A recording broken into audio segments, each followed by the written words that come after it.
Game number 1, Playday number 9, and we are heading into another best of 5 series. Go next against Team Arthas, everybody. Yeah, Alderac Pass kicks us off today in our best of 5. This is another interesting game because, well, we have the number 7 in the standings. Go next, going up against the number 6, which is Team Arthas. So once again, two teams that are neck on neck here.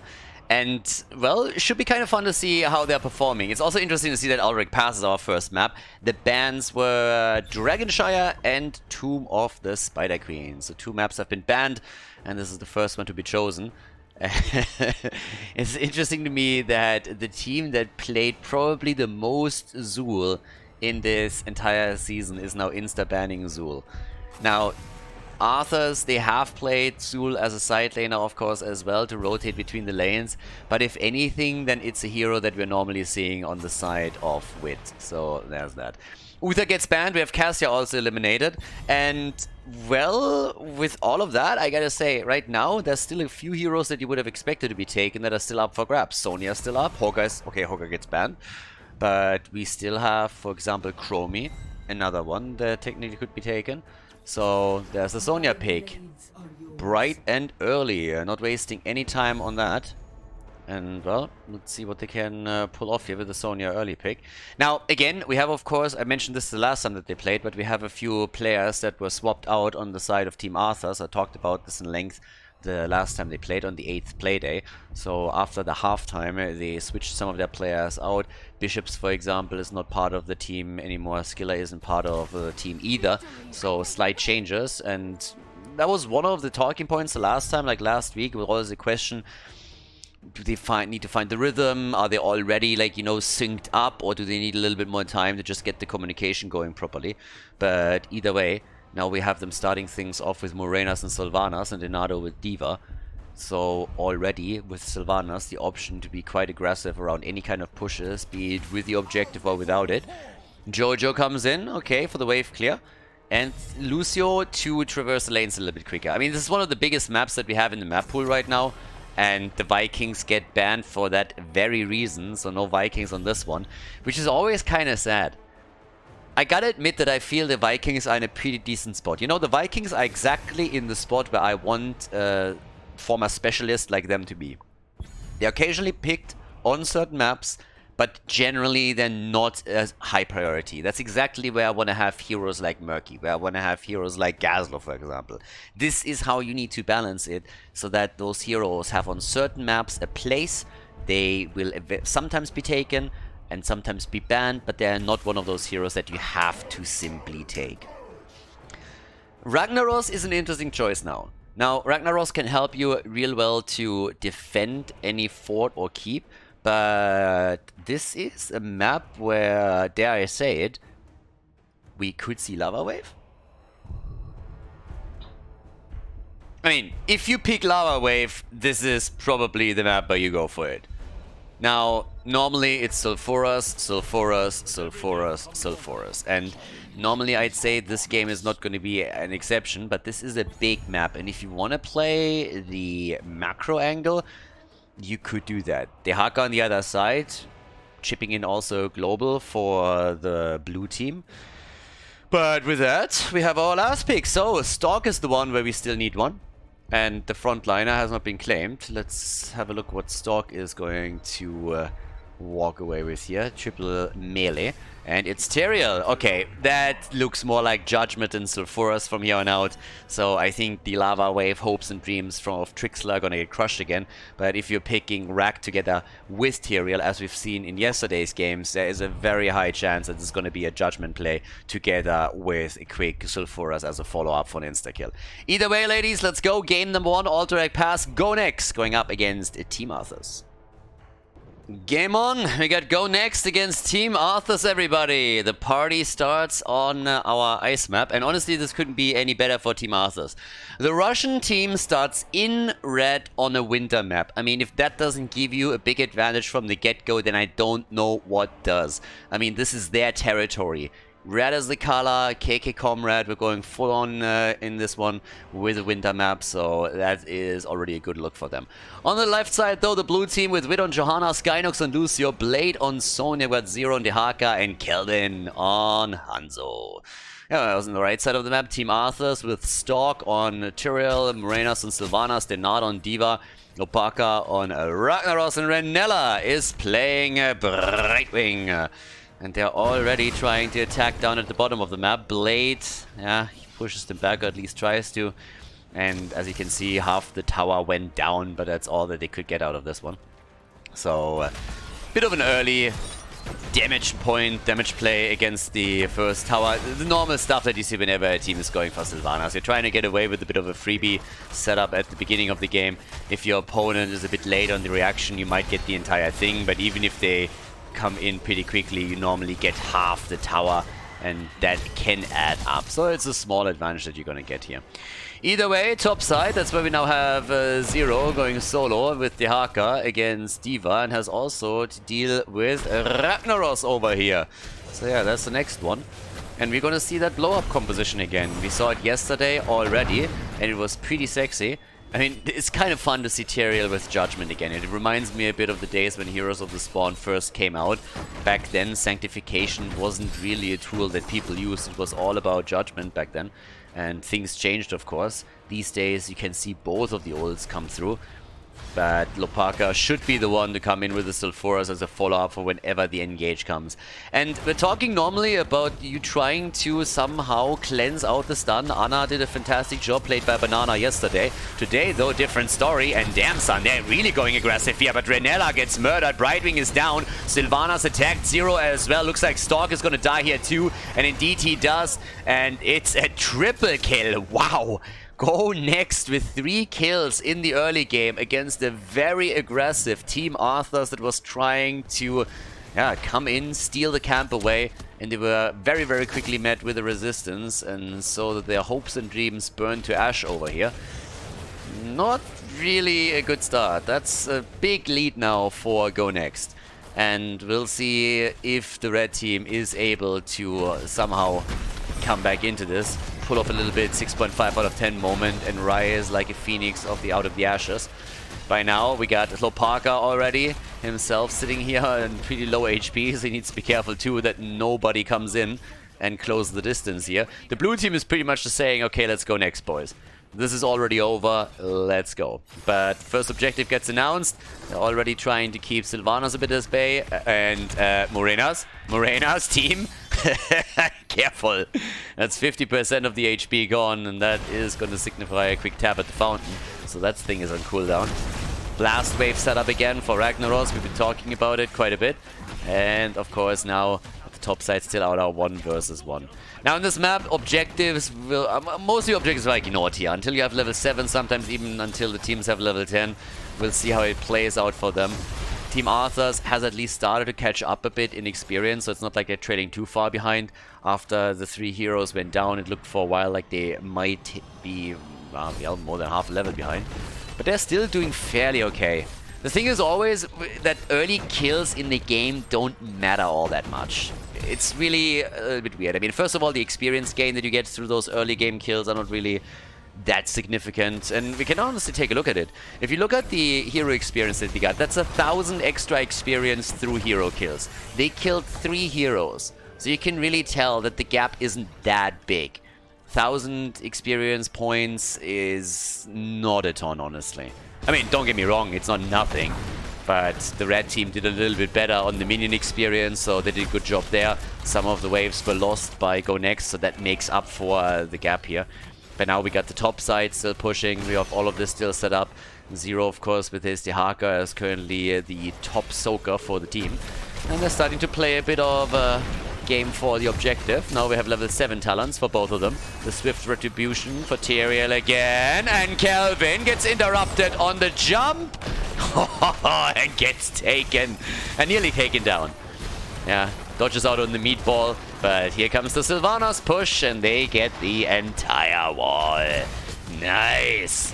Big push into the wall, nicely done. Now, of course, at the bottom of the map, we still see the aggression against the 4. It seems like the blue team is also trying to take some of the structures down here.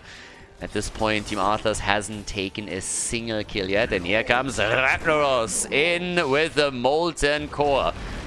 Bit of an awkward one, though. I mean, he pushes the top lane back and everyone that was trying to go for the camp, but honestly, that Molten Core didn't really do anything. That looked a little bit funny to me. I'm not 100% certain what he was hoping for here, because all that the blue team had to do was just fall back from from the prisoner camp, which they didn't want to push in the first place. That's what it seemed. So it was a little bit of a weird one. But again, either way, now that we're looking at the bot lane, we have a 3 versus 3 setup, and level 10 is about to kick in for the blue team. And once that's the case, they have a heroic advantage that they might be able to exploit at least a bit. No leap this time, but we got one jumping around, and that is Jojo, so she's coming in with a falling sword right here. Now, they're still trying to see if they can maybe make a play here. We have also at the same time isolation. We got the dragon strike, so no arrow this time, not going for the stun, but instead going meme strike, which on level 20 is of course going to receive even more value thanks to the cooldown reduction. Sulfuras has now been picked up, and of course Judgment follows immediately. Once that you go into Sulfuras, yeah, you know what the name of the game is. And Stalk, yeah, he's not taking the opportunity just yet.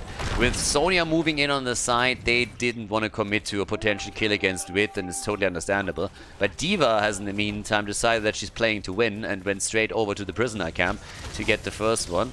Alright, the Haka with the quick channel. Brightwing isn't here yet, could always move in for it.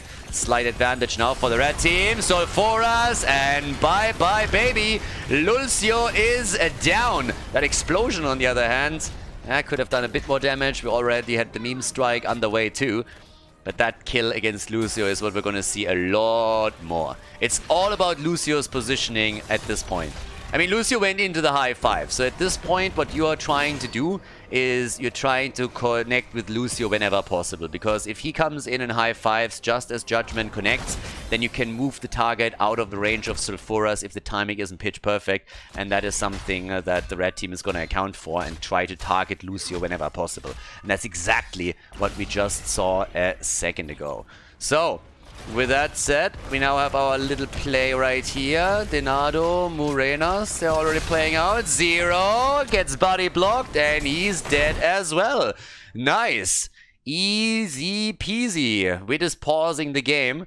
Yeah, they're getting a little bit shellacked right now. A 3-3 moment for them as they're trying to recover, I suppose. Kelvin currently is also dealing with Ragnaros, so I don't really think that he's gonna die here, especially since Ragnaros doesn't have his ult. He's on a 6-second cooldown now. If he would be off cooldown completely, that might be a kill, but even with Denado boosting in here, it's just not gonna happen. But now that Sulfuras is back up, they can get a lock, then they might have a chance. So, after the initial blow to the confidence of Team Arthas and go next getting those 3 kills, it seems like we are turning things around here. 1 second left, but nope, off we go. There it is, the first objective for Team Arthas. Oh yeah! So, perfect moment for them, honestly, to push even harder with Sylvanas. They got Judgment back up. They got also the ult on Ragnaros. So if they get the 2 together, they might even be able to pick up a kill. But right now, Lopaka is at the bottom of the map dealing with the minions. But Tyrael is on his way. So they are hoping for that Sonya kill. And wait again! Apparently the tactical discussion wasn't quite finished just yet. So they are going for another pause, which means that they're actually running a little bit short on pauses here too. Not quite sure what exactly is happening. If one of the boys is lagging, doesn't really seem like anybody is dropping out of the game. Maybe just a couple of sound issues. It doesn't change the fact of what I just said though. We have Stalk in a position where he is going to try and set this up with a nice Judgment. Now, as I already explained a little bit earlier, Skynox is the one that is now going to try to use his ult to continuously remove the stun, cleanse it out, and then make sure that nobody dies to the Tyrael and Ragnaros combo. The problem is he's completely isolated from this now, so if Sonya moves out a little bit too far, if Blade goes just out in the gate, and we have Tyrael coming in, then you only need Klopaka to drop the Sulfuras, and then it's another kill. Especially since Sylvanas can also follow this up with a Wailing Arrow, so there's a lot of tools that they currently have to get additional kills in. But this entire setup isn't only hinging on them getting kills. They have Sylvanas who can push. They have now the objective pushing through the bot lane. So even if they don't pick up a kill, if they can just use Sylvanas to enhance that push a bit further, it's already going to be a win. And Tyrael has started to move back into the mid lane for just a moment. But he's now joining the fun down here. And you can see them trying to defend. Tyrael is ready. And look at the positioning on Skynox. He needs to be very, very far back if he wants to make sure that he's not going to get sniped again. And they are already looking for a potential snipe on him. And everybody's just running. The whole I mean, again, if you pick up the kill, that's great. But the whole process was mostly designed to push them back and allow the push of the objective. And look what's happening on the minimap. We have the mid lane pretty much being destroyed. The bot lane fort has already fallen. Now they're working on the keep. And the blue team is busy defending the remaining lanes. So there's a massive problem right now for Go Next to deal with the situation here. And all that Team Arthas had to do was posture aggressively, threaten a potential attack, and now they are trying to get back here. Now, here comes the isolation, but it doesn't connect, and Zero is very much so alone. Missed the ult. And now, even with the burrow, he is eventually going to fall, I suppose. He's not. Because Stalk is not going in with the Judgment. They're waiting this out. Wailing Arrow is already being used too. But they're just moving away from this now. But the damage has been done. Bottom keep has already been damaged a little bit. The fort has been destroyed at the bot lane. In the mid lane, the fort is very, very low. And at the top lane, we're seeing a similar picture now. So a great start into all of this from Team Arthas after they initially lost 3 heroes. They really stepped it up afterwards. But now there's also bosses up on the map. You're going for your camps again, as you should always do on this map whenever they spawn again. But it's all about this interaction between Ragnaros, Tyrael, and Lucio on the other side. That's what matters the most here. And this is one of the reasons why the blue team had to fall back when Team Arthas postured aggressively around the fort and why they had to give it up.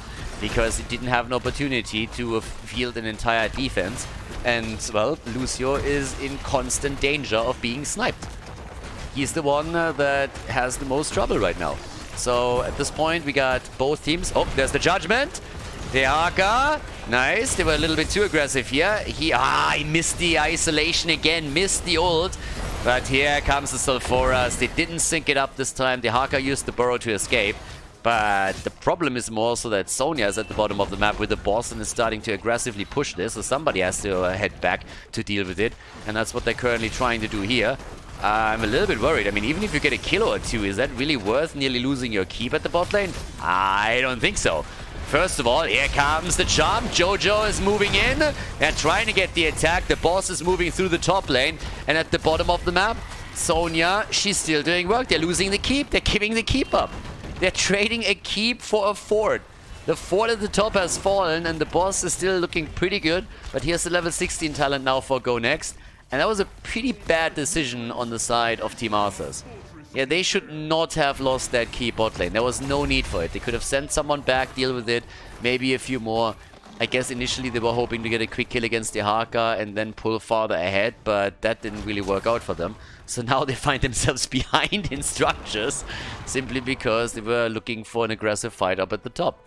So, I don't know. It didn't really work out for them. Either way, we got Brightwing now dealing with the bottom of the map. 23 stacks on Tyrael's level 1. Level 16 talents are in for both. That also gives us the Will of the Forsaken, so a few unstoppable frames for Sylvanas. And the Blast Wave build, of course, continued. And once level 20 hits, that means that Hanzo is going to get a power spike thanks to the cooldown reduction that he's going to receive for his Meme Strike. So that's going to be quite nice. But they have the combo up again. Judgment is up, and it's all about positioning. Wit is continuously at the frontier, trying to bait it out. They're already making a play for him, but he still has his trade. So with the Iron Skin up, you don't really want to make that move. But now that he just used it, they might just have an opportunity. Look at the minimap again. The Haka, top lane. He's pressuring. He's trying to force another fort down.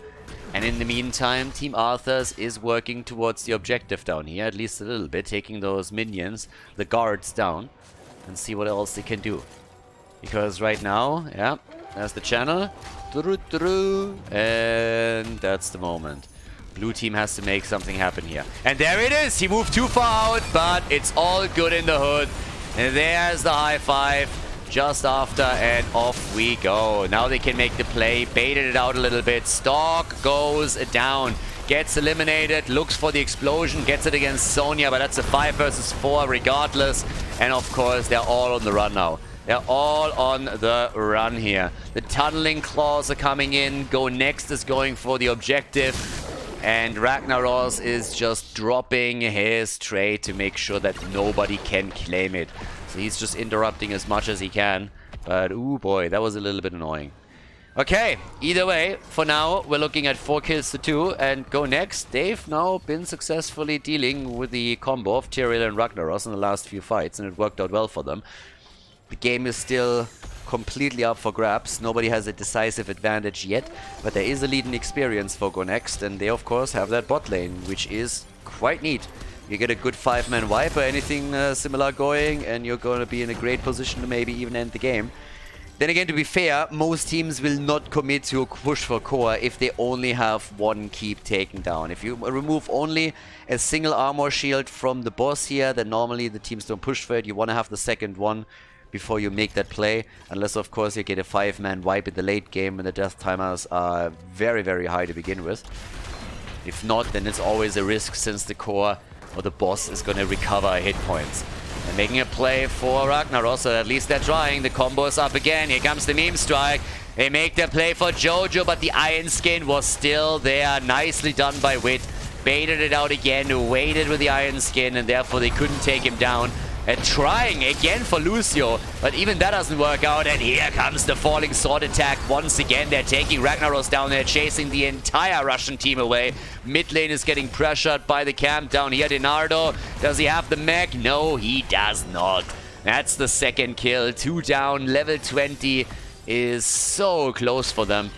And Stork is trying to buy a bit more time, but here are the Storm Talents, and that gives us the cooldown reduction with the Heaven's Fury. We have in addition to that the Mix and Fire. Cooldown reduction also for Hanzo, as already mentioned earlier. And they're going for the bot lane boss, which will march towards the core, of course.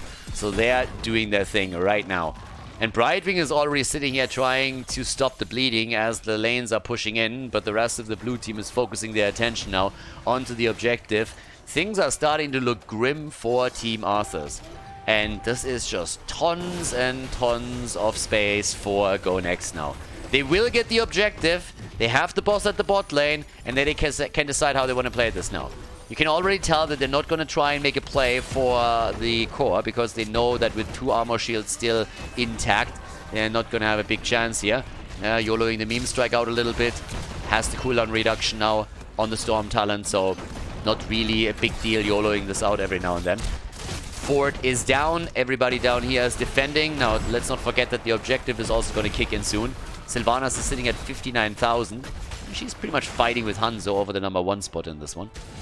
And well, top side, this is where the Haka is still going to try and push. The rest of the team though, they're in the middle.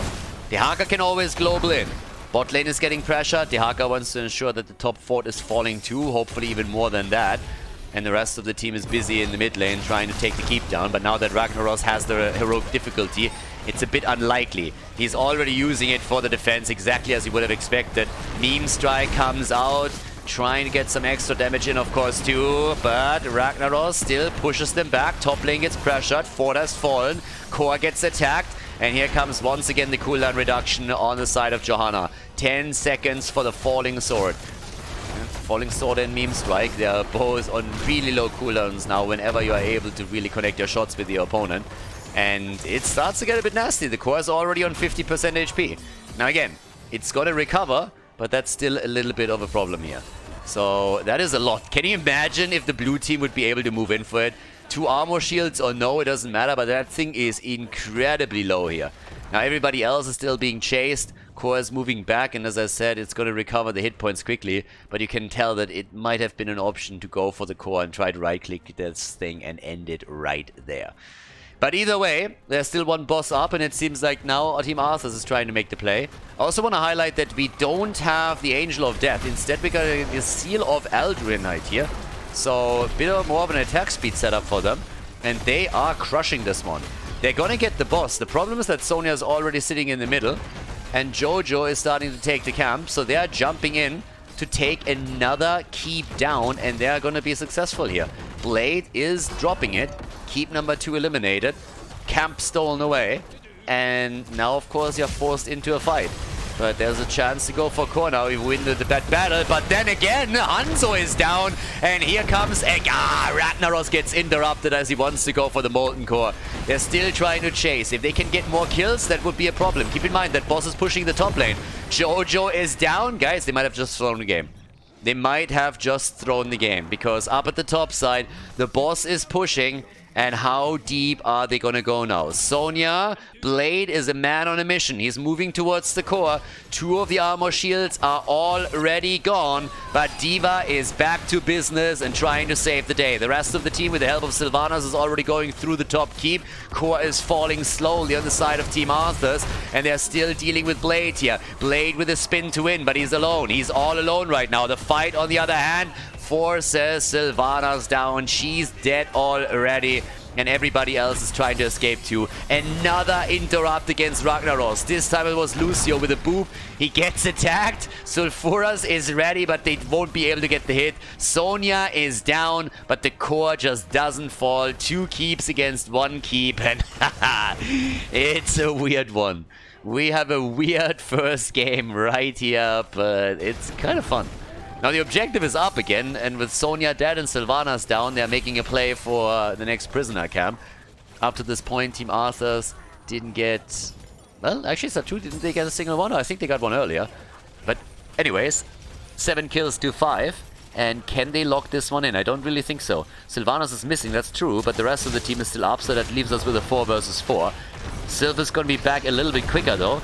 Question is always, can they get a kill here? Once again, Wit is jumping in, but we also have Judgment and Ragnaros' ult available, so if they get a hit... Oh, but the meme strike! The big hit! The big double kill!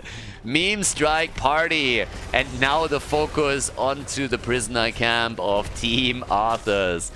This might be it. Go next with an important double kill against the Fruit Fly and Tyrael, and that's now a chance to maybe get the objective. Always assuming, of course, that Ragnaros eventually is going to run out here and is not going to be able to get a kill. Then again, they're trying to go for Sylph, and she bolts out in the last moment. Still has Unstoppable too. Ragnaros is delaying it for as much as he can, but eventually, of course, the trade is running out and he has to back off too. Down at the bottom of the map, another boss is taken, and this is Go Next, setting up for victory here.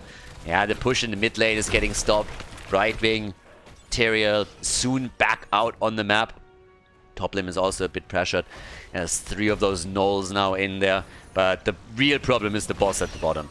Now, it's kind of nice that you're still saving your own prisoner camp, but the problem is really the bot lane, and they gotta deal with this quickly. And Ragnaros, honestly, I really hope for them that they have the cooldown back up. He went into the heroic difficulty, so that's an important tool, but they really, really need everything that they can muster to stop this push, because 2 of the armor shields are gone, and that boss is gonna murder. It's 22 minutes into the game.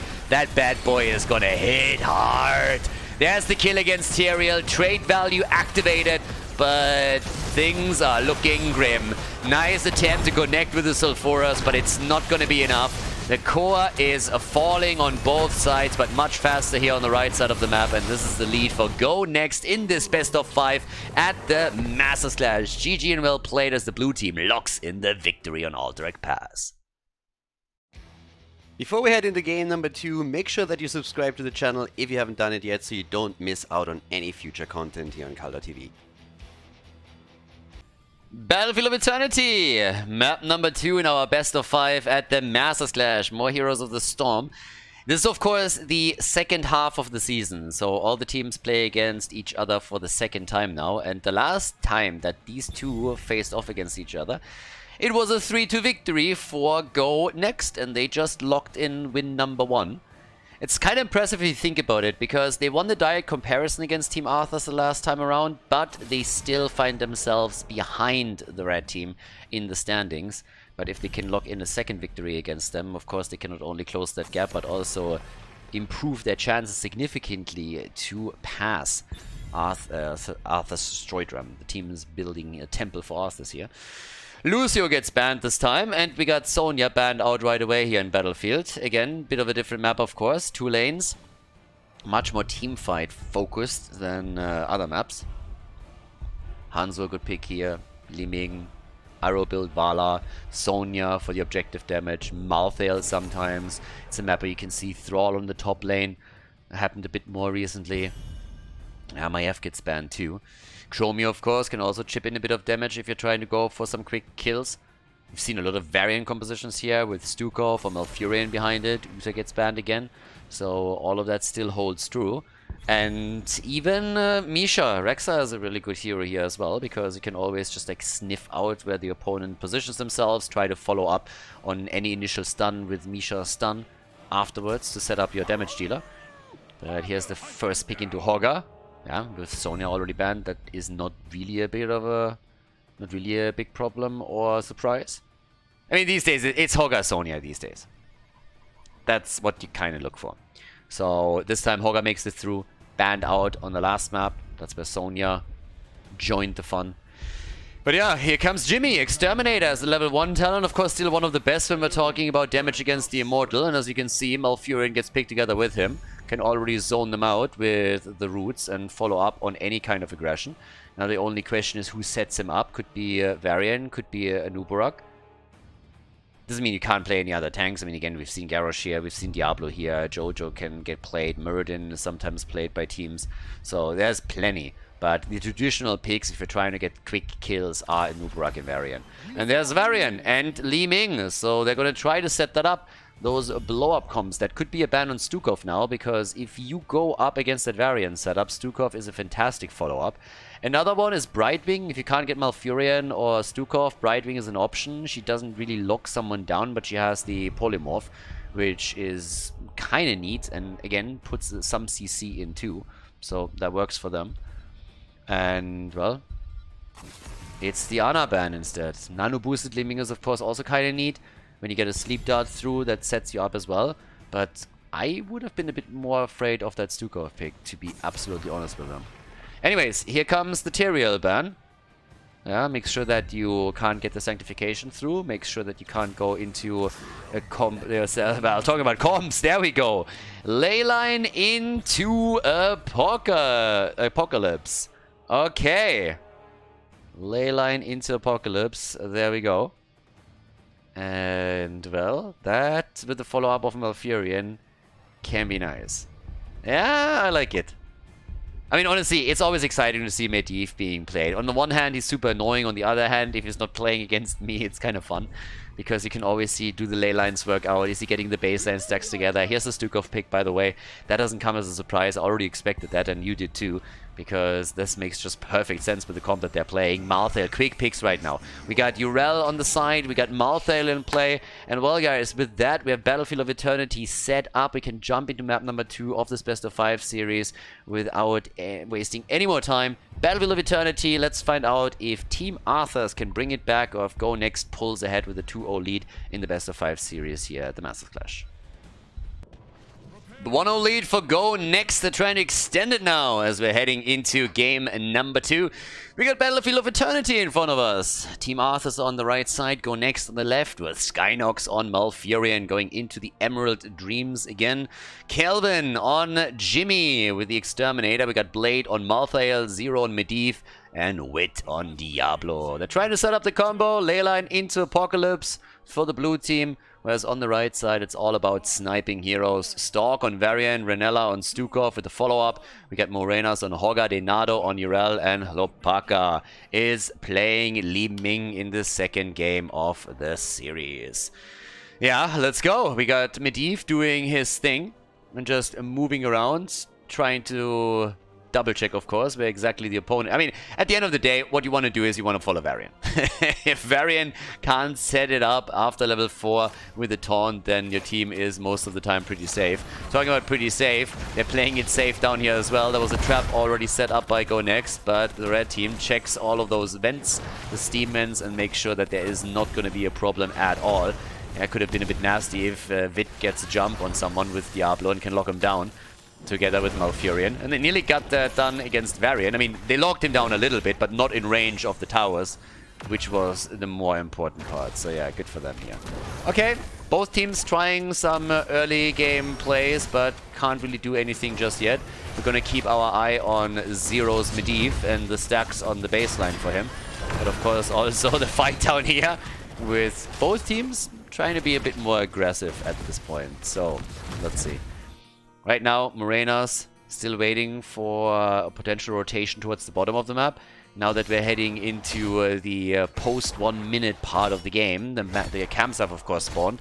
So now the teams have to decide which camp they want to go for. Oftentimes you see one team splitting a hero off to take a 2-1 situation on the other side of the map. In this case though, everybody's rotating. And well, they're trying to take the camp top. And the blue team is able to do that. The one-on-one lane at the bottom of the map. There's no approach for the camp yet, so technically there is a chance that Go Next is walking away with both of the camps. So, yep, here's the attack. And, well, we got 3-3 on the level bar. Soon we're going to see the next objective being announced. Another 30 seconds until the first rotation is in. Talking about rotations, they're all rotating up from the top, and Wit is in trouble. Yeah, the portal. Medivh with the portals. I don't know, it always feels weird when you see the birdie just flying in and dropping the portals regardless. No risk for him and can just save all of the teammates here. So, well, that's what we're getting from him. So, level 4 talents are now in. Blue team, as expected, has taken the bottom camp too, which means that they were able to lock both of the camps in and therefore hold a slight advantage. But talking about camps, we now have the Shaman camps attacked as well. The level 4 talent gives us Taunt, which we've been waiting for. Yeah, and let's check it out. Let's see who's able to get the first few kills in the first objective. Right now, Team Arthas is going to try to execute that combo. Varian into Stukov, into Li Ming damage. And time will tell if they can pull it off. If Zero is going to be the one with the shield that ruins the place, he will have to play around that the entire time. And it's party time. Stalk, careful. Varian trying to escape, runs into the Immortal and gets immediately pushed back again.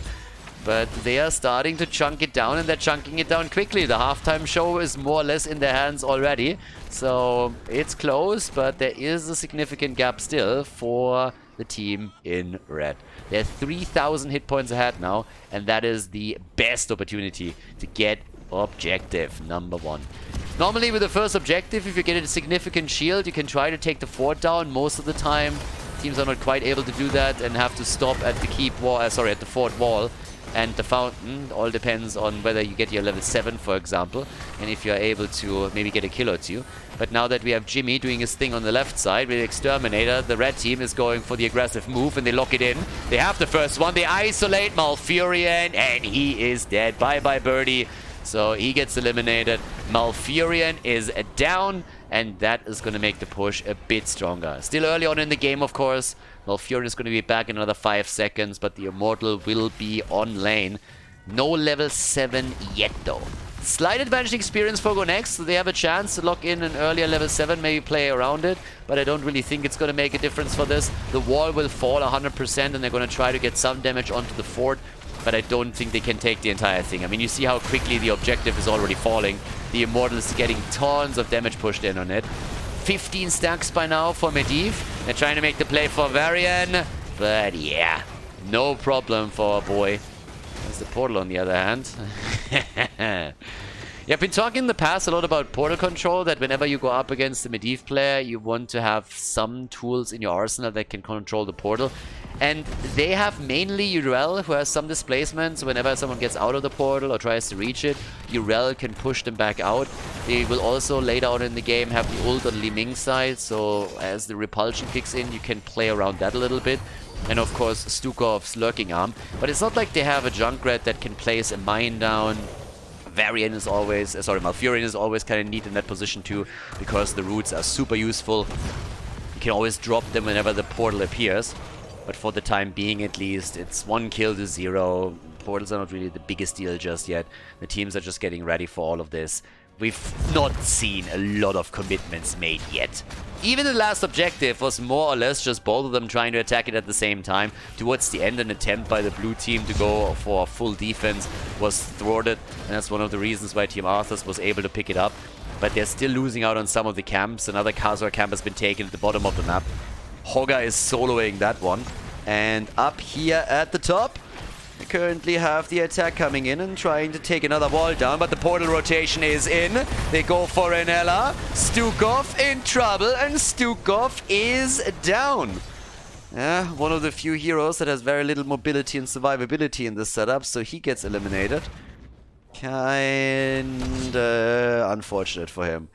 So, okay, with that, another play quickly made for the next objective, potentially. As long as Stukov isn't here, they have the upper hand.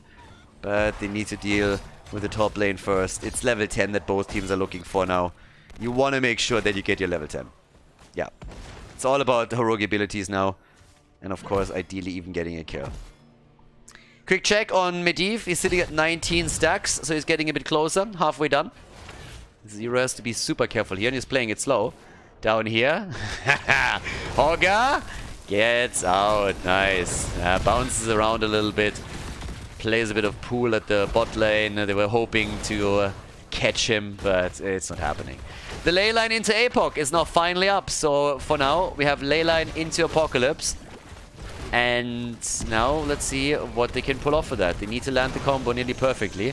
We also have Malthael. Instead of going for the last rites, he comes in with the Tormented Soul. And talking about Malthael, Blade at the top was in trouble, but Zero helped him out and he's still alive. Malthael is back in. The attack down here at the bottom is still continuing as Stork is pushing to the front, trying to find that taunt that can grant them the kill that they desperately need. They got the Shockwave as an additional follow-up, so that's also kind of nice. More CC for them. And here comes Stork, here's Pogga.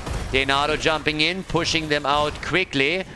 And it's party time. And talking about party time, we have the camp at the top lane pushing the fort, and Blade has to deal with it. That means one of the heroes is missing in the fight at the bottom. That's a 5 versus 4 situation. And here we go. They're coming in quickly. Hogga gets stunned. But they still have the control over the objective, and they lock in their halftime show. Nice. Yeah, well done here. Once again, Leyline, Apoc. He got pushed back. Did you see that shit? Yrel jumped and Kelvin pushed him back with a penetrating round. Denado is just sitting there. He's like, the fuck is happening, guys? Leave me alone. I'm the one supposed to push you around, not the other way around. So yeah, that was awesome. That was awesome. Yeah, now of course it's time for Kelvin to put the damage in. Exterminator is still going strong here, even at the 8-minute mark. The red team has not given up on the situation yet, and they're making the play for Wit at the bottom of the map. Here's the taunt, there's the shield, Denado low, and there's the kill. Malthael coming in, dropping him. And with the portal, Wit is able to survive. Diablo out of the fight. Morena's low. And Morena's is dead too. Pogga gets eliminated. The end of the Pog, at least for now. They're trying to go for Medivh. If they can kill him and reset the stacks, that would at least be a bit of a victory. But that doesn't work out either for them, so they have to move back out. Yeah, good stuff from Go Next. As mentioned before, the last time the two teams met, the best of 5 series ended in favor of Go Next. Now they have the 1-0 lead in the best of 5, and they are starting to get some momentum in game number 2 as well.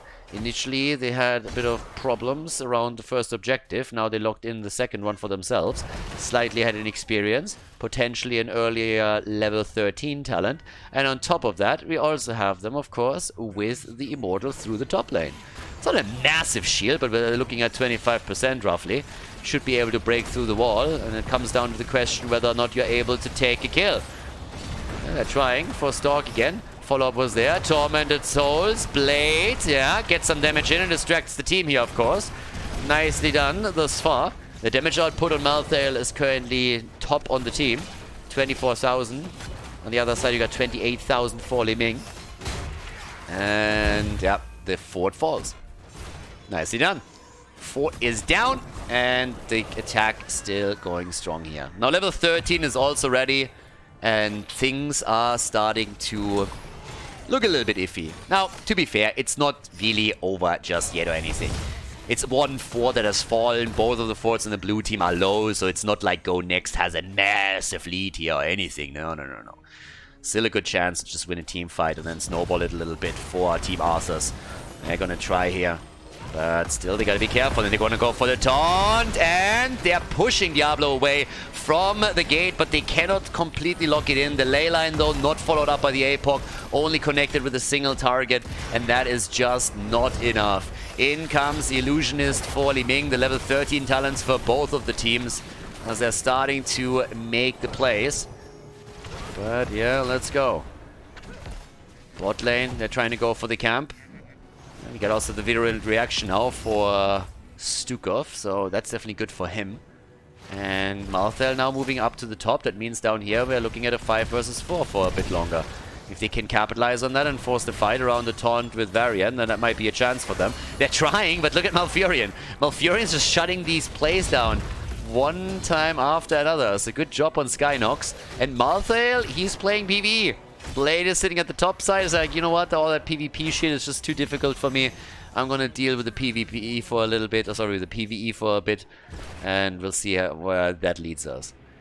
Also, 12 minutes into the game, and Medivh isn't done with this quest yet. The baseline is still sitting at 29 stacks, which isn't horrible, but it always, you know, still has... It puts you in the position where you have to be careful, because in the back of your head, you always have that little voice that just tells you, don't lose your stacks now. Just don't lose the stacks. Okay, so... down to the bot lane now. Shaman camp in against the Khazra. Objective is up, and it is party time again. Here we go. Morenas with a shockwave, and immediately the Nature's Cure coming out. Hogger trying to go for the big POC. Can't make it happen. Varian gets bullied around a little bit. Diablo, low, push back, and again escapes through the portal. Leyline into APOC, baby! And Urel able to get the ult out in the last second, or she would have fallen. Hogger also makes it out. Morenas is able to escape, but whew, that choke point fight just now. That looked dicey for a moment. They're going for the objective. They're starting to take the lead here. But damn, son. Yeah, well, we're having a bit of a party now, because up at the top it seems a 5-man commitment with Jimmy, or the 4-man commitment here, could also wreak some havoc. Zero is still checking out what's happening. He's at 35 stacks now, 5 away from completing it. And it's pretty much a tie. Red team is a little bit ahead by roughly 1,000 hit points on the shield, but it's very, very close. Every single objective that we've seen so far between the two teams has been incredibly close. But once again, Team Arthas, they get the early start on this one.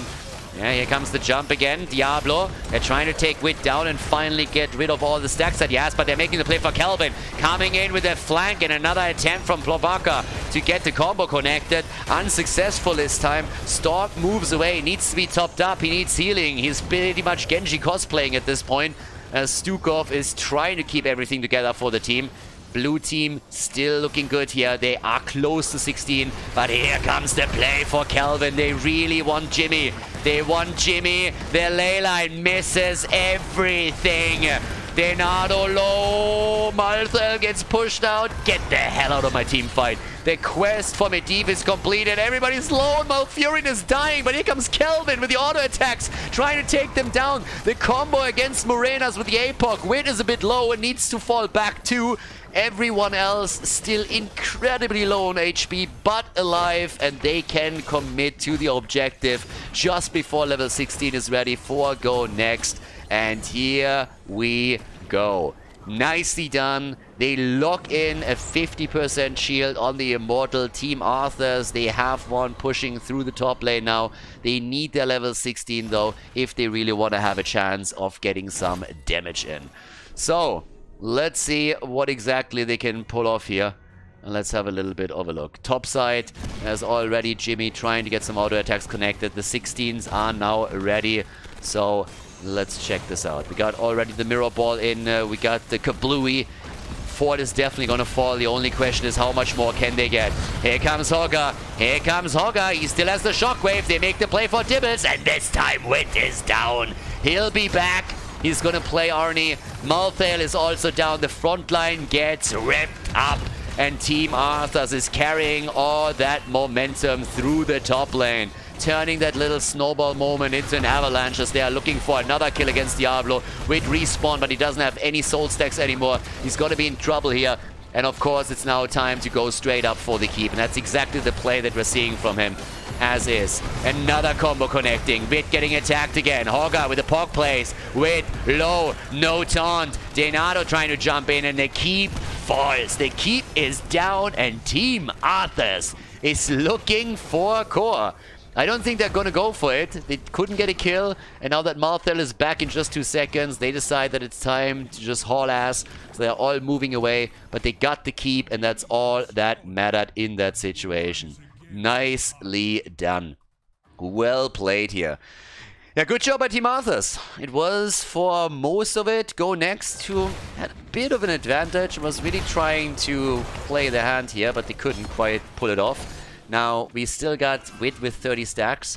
He's, of course, the one that has been giving them enormous trouble. And now that he's a bit low on HP, it's much easier for them to deal with it. Shockwave comes out as they're trying to save Stalk. Even trying to go for a kill follow-up, but they couldn't. They kept Varian alive, though, and that's already a victory in and of itself. We have the push through the top lane with the camp and the catapult, so eventually someone will have to deal with it, but it's only 17 minutes into the game. They're not really too strong yet. And they're invading. They're getting aggressive here. Maybe a bit too aggressive. Are they going to make the play? Stalk is sitting tight, and Blade realizes that he won't be able to get this one for 3. Morena's got attacked for just a second, but they get good connects against Wit. Through Li Ming in particular. Yeah, Li Ming is currently at 62,000 damage. So, yeah, 62,000 damage for her, 44,000 for Jimmy. And, yeah, the top side defense is here as well. Alrighty. Okay, still shocking around the bot lane. First of all, you can slowly poke down the fort here. So that's another one that's kind of neat. They're trying to make that happen. What else are we getting? Wit gets attacked again, gets the shield, tries to make the play for Varian. They should take the fort down, and they do. And they're going for Medivh, and Medivh is dead. They get the drop on him, and they take him down. Nicely done, and they want to get the follow-up kill. Wit gets pushed away, that saves him. It's Li Ming that falls. So it's a kill for a kill at the end of the day, putting us into a 4 versus 4 situation. Experience is nearly even. We have a slight advantage for Team Arthas as they're now going for the objective. The problem is one of the main damage dealers is gone. Jimmy is still on the left side, but Li Ming is missing. So it's mostly Hogger that's currently doing the damage here. And they are realizing that they won't be able to catch up with all of this. So instead they're looking for the fight. They're moving over to the left side immediately, trying to make the play. Coming in against Diablo, and he's down. Wit is dead once again, losing his soul stacks. He was back at 100, but he is gone. Okay, nice. Bot lane. There's still the play thanks to the shaman camp for the fort, but Denado is taking care of it. Yeah, it's getting spicy right now. Top keep is not under pressure yet, but just look at the Immortal. They're attacking with everything they have, trying to lock it in. They know that they might be in trouble if they don't do that quickly. Here's the play again, maybe for Diablo. Malthael already poking it out, gets caught by the virulent reaction. Malfurion with the ult. Urel dives in deep, and so does Pogga. Skynox is in trouble. He's in a lot of trouble. The ley line not followed up here. They interrupt on the APOC. They're trying to go for Morenas. He gets out, and they're still pushing them away. They're looking for the kills. But Hogger is incredibly low right now. He is in trouble for sure here. He needs some healing. And the Immortal on the blue team side, whew, that's a big shield that bad boy still has. A lot of hit points. And off we go. Blade with his little secret mission here. Even the portal moves straight onto the Immortal as they're trying to drop it quickly. But can they? Li Ming is back to business, and it seems like Go Next is going to get the Immortal, but can they keep everybody alive? That's the bigger question. Because Blade is isolated. He jumps back around and joins up with the rest of the team. The Immortal goes down. It's Reyna's Raiders that eliminate it. And here comes the ley line to try and cover the retreat, and they're able to make it out. Nearly level 20, so it should be an easy defense for Team Arthas. Yeah, they should be able to get the easy defense here. And, well, let's see what they can do with all of that. Now, 4 kills to 6. 20 to 19. Storm Talons are in. And here we go. Big play up straight for Divots, and he has no chance. He has absolutely no chance and gets eliminated instantly. Yeah, that keep is not gonna fall. They're gonna take this one down. Easy peasy. So, yeah. Nicely done. The kills against Diablo, honestly, they are starting to mount up. We now have him dying 3 times. Should be more. Really? Honestly, it felt a little bit more than 3 times. But now that level 20 is in, they can try to play around it. But up to this point, of course, there was little that they could do. If you get the Immortal, it's kind of cool. But if at the same time your opponent has a Storm Talon and you don't, then you're in trouble. So, yeah. Okay, either way, there's still a couple of camps up on the map. So top side gets attacked immediately. We're gonna go for that. And down at the bottom of the map, the blue team is realizing that they can at least go for the counter camp. Bot side, get a little bit of pressure going. The keep has taken at least some damage, as you can see. So if you get a shaman camp set up, if you get a Khaldor camp set up, you might be able to make a play. The good thing, of course, for Go Next is that Medivh can still just confirm the position of the red team the entire time. Bird form all day, every day. That's pretty much what we're seeing. But anyways, what else do we get? We got currently 37 stacks. And up at the top, there's Blade doing his thing and starting to take them down.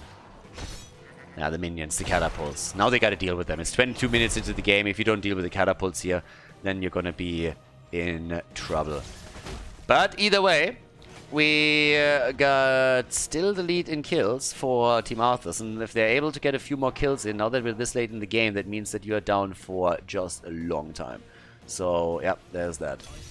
Anyways, Immortals are spawning, and yep, that's gonna be that's gonna be the moment of truth.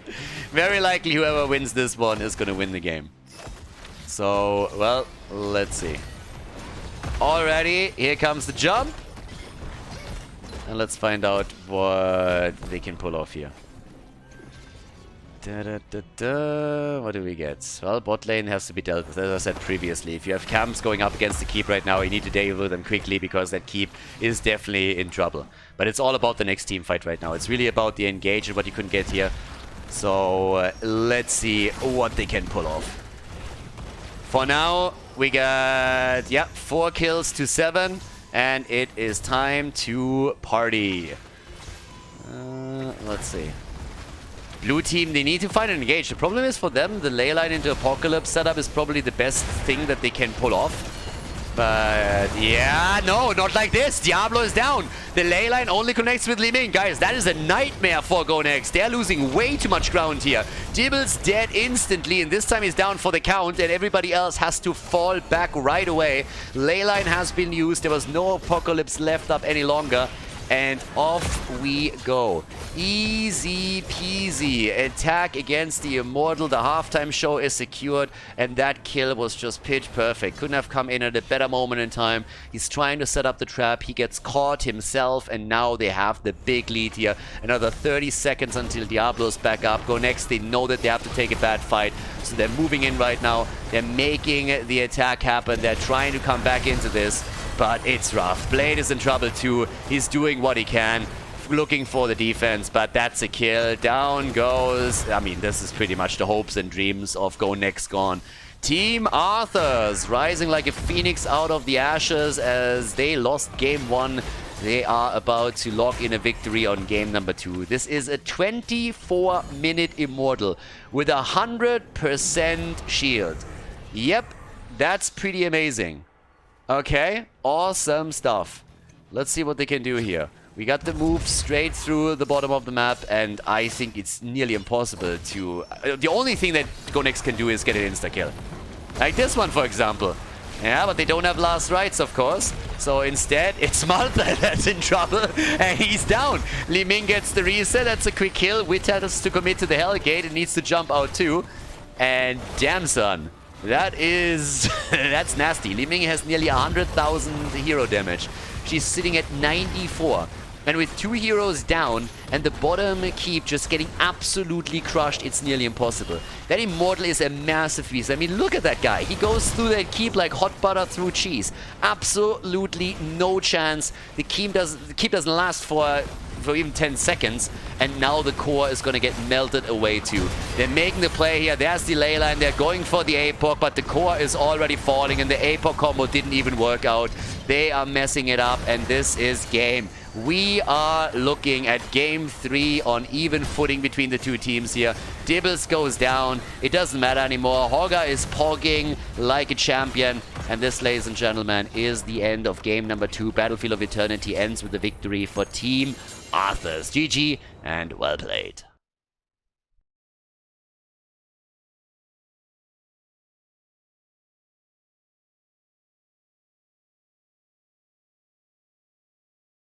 Okay, Infernal Shrines, everybody. Game number 3. Let's go. Team Arthas bringing it back. Good team fights at the end of game number 2 allowed them to put the point onto the scoreboard. So, again, last time they faced off against each other was a 5-mapper. I wouldn't mind another one here today.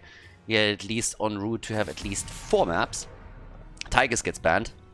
Again, this is... I talked about this a little bit earlier when we had the ban on the Vikings, for example, on Cursed Hollow, and I kind of feel the same way about this one. If you have someone like Tigers that is just good in general, it's kind of awesome. I like it. And if then on Infernal Shrines, he is even higher in priority because he's just looking super powerful here with Odin, then he he receives the ban and it's all totally fine. So, yep, there we go. We have at the same time the quick ban on Lucio as well. And yeah, with all of that, I'm a little bit curious to see where Hogger and Sonya land again. Because these are the two that on any other map already dominate the picks and bans. And on Infernal Shrines, they're even more so important than anything else. So right now with Uther getting banned, we have Medivh banned, which means that Hogger and Sonya are both up. So I assume that we're going to have a first pick into Hogger, Sonya picked on the other side. If they wouldn't have done that and picked anything else, and I guarantee you that Team Arthas would have come in with the Sonya and Hogger double pick, which we've seen quite a few times now. So, well, here we go. What are we getting? I mean, Sonya has to be part of it. I would be shocked if they're not picking at least Sonya here. That would be crazy. Yeah, Sonya Cassia. Alright, alright, alright. Yeah, that would have been a little bit too nuts. Okay, so what else? We got Skynox and Kelvin most likely picking here. And, well, let's have a little bit of a check there. I mean, here in Infernal, again, you can already go for your support. And there's a lot. I mean, Stukov is great to control the choke points. Malfurion is awesome on it. He gets picked. Blade is there too now with Leo. And that is a lot of wave clear. So you have 2 heroes that are great to take the cams, to rotate between the lanes, get the waves down. You have a lot of control over the objective. When it comes to the damage dealers, we still have to have a bit of a look over on what's going on with, for example, Vala, who could be a pick. But normally when you play her, you want to have a bit more on the defense. We've seen her with Zarya, we've seen her with the double support. Haven't seen anything of that yet. Yeah, Chaser gets banned out. With Malfurion, she's always a risk because the overheal with Malfurion, the heal over time, is fantastic for Tracer and really keeps her in play. And yeah, let's get the party going. And the last ban coming in against Team Stork. Frontline, it's still a bit of a question of what gets played as the frontliner. You can still play Diablo here. He can more or less just yeah, that's why he's banned, exactly. Because you have so many stun opportunities whenever you play here, so that's a good one right there. But alright, anyways, we got the next 2 double picks in. And we still need the support. And we need the main tank. Like, the reason why I point the 2 out is because normally you have an interplay between them. When we had Varian and Stukov, it's pretty obvious what you're trying to do here. And there's Stukov again, and we have Mei. So it's all about the control again that you're attempting to establish, and the CC that Mei brings with all of the slows, and Stukov as the follow-up. Stukov was already very impactful on the last map, and whenever after 16 with the virulent reaction you get a lock-in on someone, Sonya and Cassia can follow up with more damage and take them down here. So there's that. Sylvanas, okay. So more push power with the Immortal. Also a potential Veiling Arrow follow-up. And here comes Garrosh. Yeah, so you got Garrosh into Malfurion Roots as a potential flip. Can control the front line here. And of course the bigger question for now is, what is Lobaka going to play? A little bit more damage, either with another tank at the front or another melee. And someone else. So what are we getting here? Third map. someone is going to take the lead here. So we're going to look into... Oh, well, we have a best of 5 in our hands, but someone is going to take the lead for now. And there is Hanzo. So could see another arrow coming out. Game number 3 coming up, everybody. So let's jump into the game and check out who takes the victory on Infernal Shrines. Game number 3, Infernal Shrines, and we are ready with Skynox on Malfurion for the team in blue. Kelvin on Sylvanas, we got Blade on Leoric, Wit on Garrosh, Zero is playing Hogger for the team, going for On the Prowl. And on the right side of the map, we currently got our Team Arthas with a Stalk on the heat on May with the heat transfer. We got Lopaka on Hanzo. Cassia is played by Morenas. Denardo on Sonya. And Renella is playing Stukov. Okay, so far so good. Let's see what we're going to get here. Which team takes the lead? We had 2 solid maps from both of the teams. Now, with at the front line with... The Garrosh can be annoying, especially with a good follow-up from Skynox. If they are flipping them into the root, then the back line can murder them. Big mace to the face from Leo, and you're good to go. But of course, if you're a good a good Mei player, and you have a bit of follow-up there, then you can go for it for sure and try and take them down there. By the way, also talking about going for it, they are already trying to go for the fight here. And Leo, are we going to see the trade value activated already? Nah, not just yet, but it was fairly close. So, yeah. Well, at the same time, you got Wit getting attacked. There's still roots all around. The quick dream here, the animal dreams of Malfurion. I mean, seriously, Heroes has kind of turned into this full-on sleeper setup. You have everybody just trying to put people to sleep. You have Ana with the sleep dart, you have the ult of Deckard Cain, the old geezer is just boring everybody to death with his old-timer stories. Then you have Mal'Ganis coming in, now you have Malfurion pretty much doing the same thing. It's full-on resident sleeper in most of these setups now. 1 minute mark has passed, so the camps are up on the map, which means that the teams are making their play for it. Starting to move in for one hit after another. A little bit of mid lane action as well with Denardo and Stalk. And Mei has actually been pretty cool lately. We've seen so many good plays from Mei in the recent past, especially when you're looking, for example, towards Lauber and the way that he's been playing with her. There were games where he single-handedly demolished the opponent's team. Talking about demolishing people, and Mei, no way. He gets out. Seriously? After they boxed him into the corner, I thought there's just no way that she is able to survive all of this. And she got bullied hard in that encounter. And there's the kill. Nicely done. Yeah, well done by Team Arthas to save her. Was a good opportunity for GoNext to lock in the first kill of the game. Ooh, look at that. Paralyzing Rage for Leo. The increased slow. No Neil Peasants for Leoric. What the hell? More CC for them, so a little bit more of a slow. And down here, the kill against Mei. They weren't able to pull it off the first time, but here, there's a second opportunity. They are making it happen.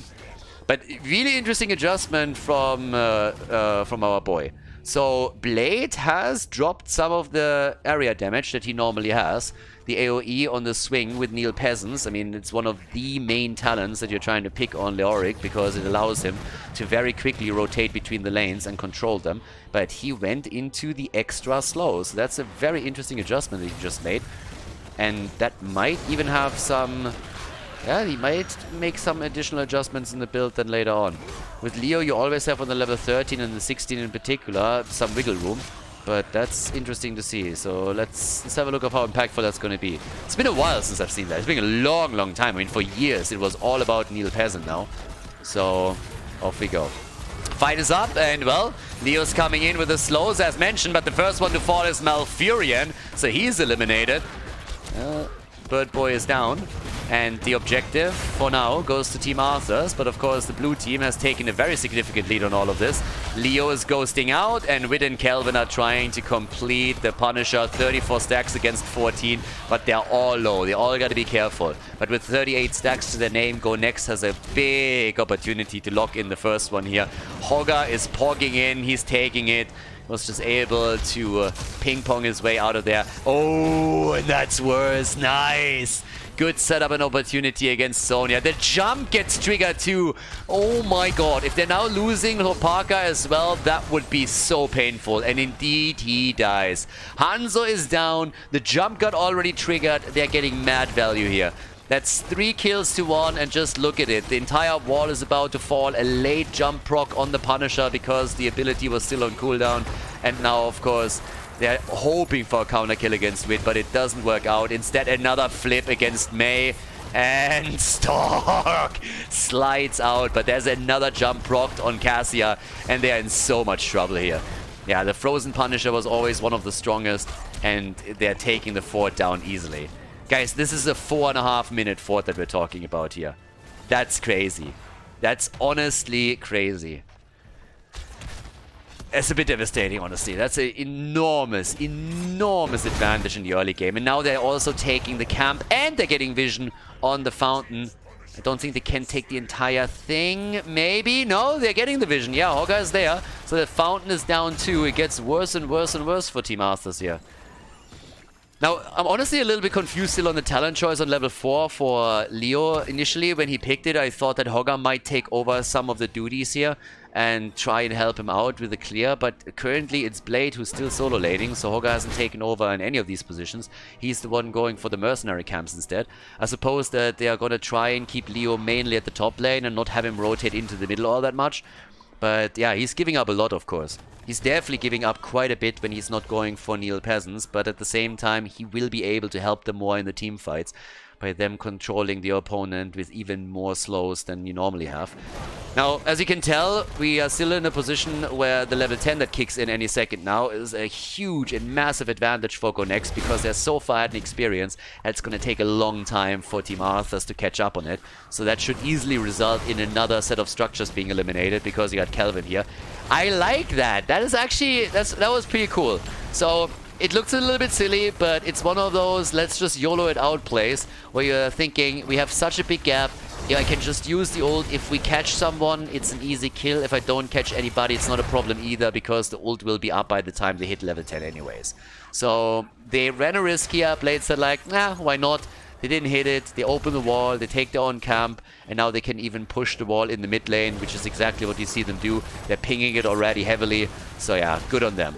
And the ult is pretty much back up. And they're even getting a kill on Sonya. It gets better and better and better for Go Next. They are crushing right now. They're doing a fantastic job. So 4 kills to 1. Ults now on both sides, which means we're getting leap. And they were thinking about invading, but instead it's the Entomb against Mei. Stork is trying to slide out, goes for the wall, and here comes the slows. Oh yeah, they're going for it, and Mei goes down. That setup here with the meme strike is a little bit too late, so that didn't really work out. Put them into a corner for just a second, but they were able to escape. That's 5 kills to 1, and they are looking great now. As a level lead still. So, very, very solid performance by them. By now, we have level 11, nearly level 12 for them. At least the red team is able to take their own camp, so I suppose that's at least something. But Leo is now rotating down to the bottom of the map, trying to do his thing here. And, yep, it's gonna be difficult for Team Arthas to bring it back. Not impossible. Good team fight. Might just be the thing for you. But considering that level 13 is soon ready for Go Next and that the objective has just now been announced, it depends a little bit on how they're going to play this here. Sonya had to leap out because the Entomb was used to trap her at the bot lane, so they're exchanging cooldowns. But then again, here comes the red team, trying to make the play. Skynox gets flipped, and Nike tries to Cassia. Cassia herself gets killed too. Oh, the meme strike kill. Nice, nice, baby. Get a meme strike kill against them.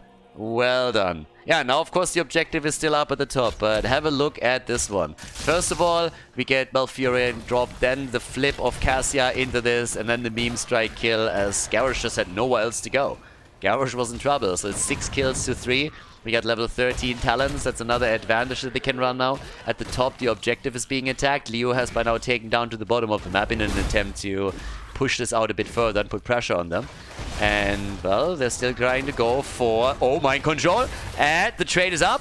Can they get the kill? Stork, he slides out. And he dies. Zero is low too, though, and he dies as well. Renella gets attacked. There's the leap and the kill on Sylvanas. Yeah, all of a sudden, Team Arthas is saying, boys, we're still here to win this one. And they're closing the gap. No level 13, no problem. We're still going to take the battle. Not an issue for us. Let's go close it a bit by getting a few more kills. We have 7-5 now. And they're looking good. Okay. So, we got the mounted archery is in. Bit of an attack here in the middle. Tomb is already out. Morelenas has to play around them. But here comes Denado. So they're trying to turn it on Blade. And, well, we got Renella in the mix too. So, off we go. Blade. Yeah, he's going to activate the trade right here. Trade activated. Rest of the team still busy in the middle as they're moving back towards the top lane. The Mortar Punisher is already working on the fort. And Team Arthas is gaining momentum. Team Arthas is gaining a fair amount of momentum right now. And, yep, Garrosh in the meantime, trapped and taken apart. They're hoping for even more, but I don't think they can get zero here. There's the ult, there's the slow. Ooh, big damage against Hogger. Not enough to take him down, but they zone them out away from the fort so that the structure falls. And that pretty much puts Team Arthas on even footing with Go Next. It's a cool series. They're very closely matched. Makes sense, of course, since they are neck to neck in the standings. Rank 6 against rank 7 here. But, yep, 7 kills on both sides. Level 14 for the two of them. Each of the teams have been able to take a fort down. And Go Next just couldn't capitalize on the big advantage that they had after the great early game they played here. Now another Tomb is in. Hogger, Shockwave. He tried, but he gets interrupted. And they're trying to control him here. And Hogger is... no way! Saved by Garrosh. What a save! Garrosh with a big save. Hogger survives thanks to him, but Leo dies and they are taking the camp. Still, it was a really, really nice move by Wit, so let's have another quick look at it. Check Hogger out. Hogger gets controlled here, right at the start as you can see, and then he is about to die. Wit comes in and saves him, jumps him right over to the fountain. So that was a really, really solid move to make sure that he doesn't die here. And well, off we go. We're currently looking at 7 kills to 8. We have at the bottom of the map Blade respawning, as you can tell. So Leo is back to business. 8 kills to 7 for now. And in comes Hogger, pogging it out a little bit more. Easy kill. Take the camp. Try and push with it. Next objective should be announced soon, TM. The teams both have now level 16 talents. The auto attack build on 13 and 16 continues for Leo with a mithril mace that he locks in here. And for Mei, we got the acclimation right here. 40 stacks, by the way, for Cassia. Nothing insane, honestly. Would love that to be a little bit higher, but still, it's not too shabby either. Not going to set any records here anytime soon, though. Keep in mind, the fountain in the mid lane has been destroyed, so this one is gone. Now that the next objective is going to spawn here, that could play a big role for the team fight. You want to take the opponents to stay away, and they did that already early on, so good for them. But right now, we got still a bit of a lead in experience for Go Next. And they're looking for these kills again. Yeah, and then Tomb here could relate to a cooldown trade again. Leap, there it is. Denado has to jump out. Kelvin follows up with some additional damage. Dodges out on the spear, which was important. But that's, of course, a cooldown victory for Go Next already. Then again, they're forced into the fight, and Hogger isn't here yet. Shatter, there's the ult. And Hanzo is really connecting those. I mean, damn son. That is the second one that did wonders for them. And it's not only Garrosh who dies, it's Leo too. Team Arthas, they are playing exactly what you expect from the red team. They're really doing exactly that. So they're coming in and they're murdering. They're playing this aggressive style that we are used to from Russian and Ukrainian teams. Coming in, just fighting, looking for opportunities and getting the damage connected. So now they have 10 kills to 7, considering that they fell behind, what was it, 5 kills to 1 in the early game in favor of Go Next. They completely turned it on the kill count. They completely turned it. And now at the top, Hanzo, I mean, Lopaka is pressuring Hogger too. And Hogger, 48 points. And even trying the wall, that didn't work either. Can they maybe lock down Malfurion? Nearly. And Wit again with a play. Wit, seriously. He is making moves with Garrosh. Like, think about it from the perspective of Team Arthas. They nearly got 2 kills, and then that happens. So now the objective has already been taken, but as it moves in, check this one out. So first they go for Malfurion, and in comes Garrosh for the big save once more.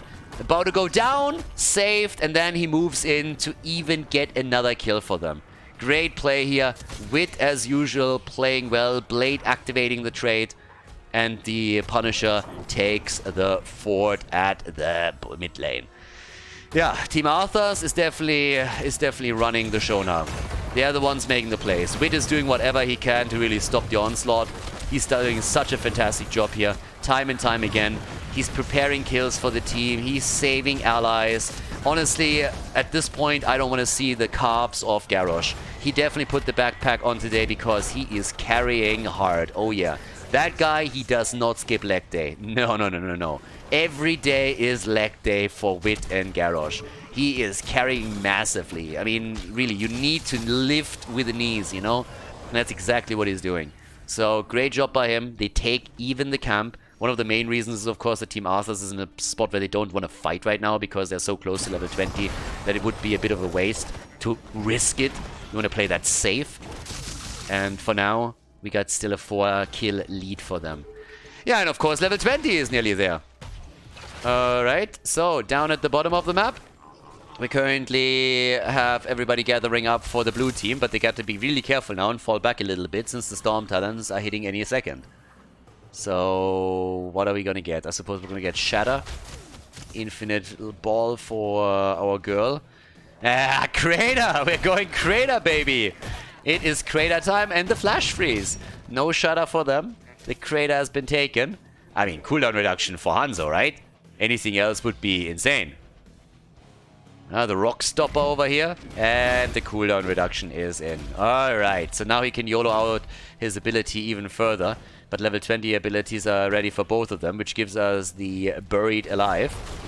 I'm not so sure if they really want to attack in that choke point. Yes, they have, of course, the wall. And they're trying to set it up again, but keep in mind that Blade can always counter with the Buried Alive and try to drop you completely. Now the next objective is top side. That's another advantage for Team Arthas because, again, there's a fountain still in play up at the top. Here it is! They go for the flip, and even with him throwing Sonya back out, Garrosh loses the cage fight. Yeah, he gets quickly hit. There was a quick kick to the head, and that is the end of that battle. So, easy kill. With Wit down, that emboldens Team Arthas, and for good reason. He has been the... oh, careful. Yeah, he has been the backbone of the team for the entire time. But now that we have the Entomb, Mind Control, and Hanzo is dead. Hanzo down, and Team Overwatch is still going for a bit of a win here. May at least is going to try and set this up. The keep is about to fall, by the way. And it does. Keep down, Blade survives. Topside fort has been destroyed, so the camp has done some work, but at least they were able to set this up. So, let's go. Another camp is back up and ready. We got a 4 versus 4 now. Hanzo, oh wow, they're invading. They really want this. Yeah, they're being hyper aggressive. With Sonya showing at the bottom of the map, they can do that. Yeah, here comes the quick mind control attempt. Camp is going to be stolen. I love that Go Next is just going, you know, they're going ham right now. Yeah, they are going for it. Hold the salad, hold the cheese. We're going ham, boys. Yeah, they're moving in aggressively. They knew that they had the upper hand in this particular encounter, especially with Sonya being bot lane, but also with the Buried Alive nearly coming back. 40,000 now for Leo. Leo is sitting at 40,000. He's the top damage dealer for the blue team. 66,000 for Hanzo. That's what we are getting here. And, well, it is time to party. Because up at the top, you want to go for the fight again. Look at Malfurion. Malfurion is just running away. It's like, get me out of here. So they're backed in the corner a little bit. I question that meme strike a bit, though. The cage fight is ready again, and Wit is falling once more. But the counter kill against Cassia comes through for Go Next. And Horga is pogging. No control, baby. The kill against Hanzo. He came, he saw, and he died again. Veni, Vidi, Vici. In comes the kill against Sonya. She's dead too, and Team Arthas is all of a sudden falling apart. Another kill against Mei, and that is maybe not sealing the deal in the game, but it's definitely going to be a bad spot for them.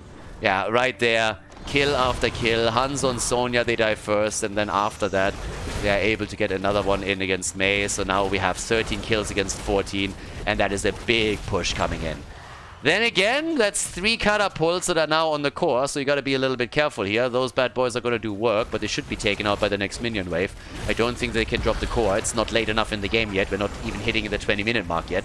And of course, they're gonna just try to finish the game even before that happens. But the core is definitely gonna take some damage on the left side. It's not gonna be enough though. Here we go. Let's make it happen. Easy peasy. Team Arthas, ladies and gentlemen, after playing a pretty incredible game, is losing on Infernal Shrines as Go Next locks in the 2-1 victory in the best of 5 series here at the Masters Clash. GG and well played.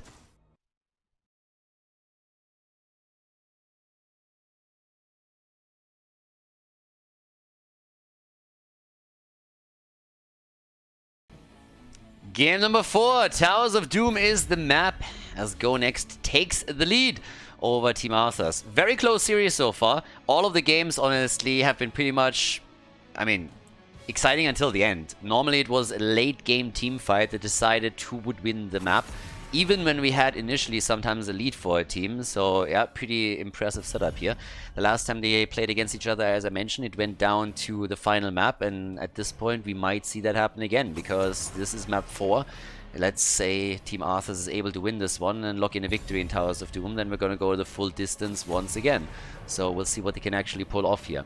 At the same time, guys, again, if you're watching this on YouTube and you're enjoying the show, make sure that you hit that like button. It definitely helps to also promote the video a little bit, helps with YouTube's algorithm. If you haven't subscribed to the channel, of course, you can do that too. And keep in mind that just 1 or 2 weeks ago, YouTube also unlocked that applause feature for me, which is actually pretty awesome. So if you enjoyed the videos and if you want to help to support the channel a little bit, you can use that. Should be found underneath your player on YouTube. So a bit of a shout out to all of the YouTube people while we are currently streaming this one on Twitch.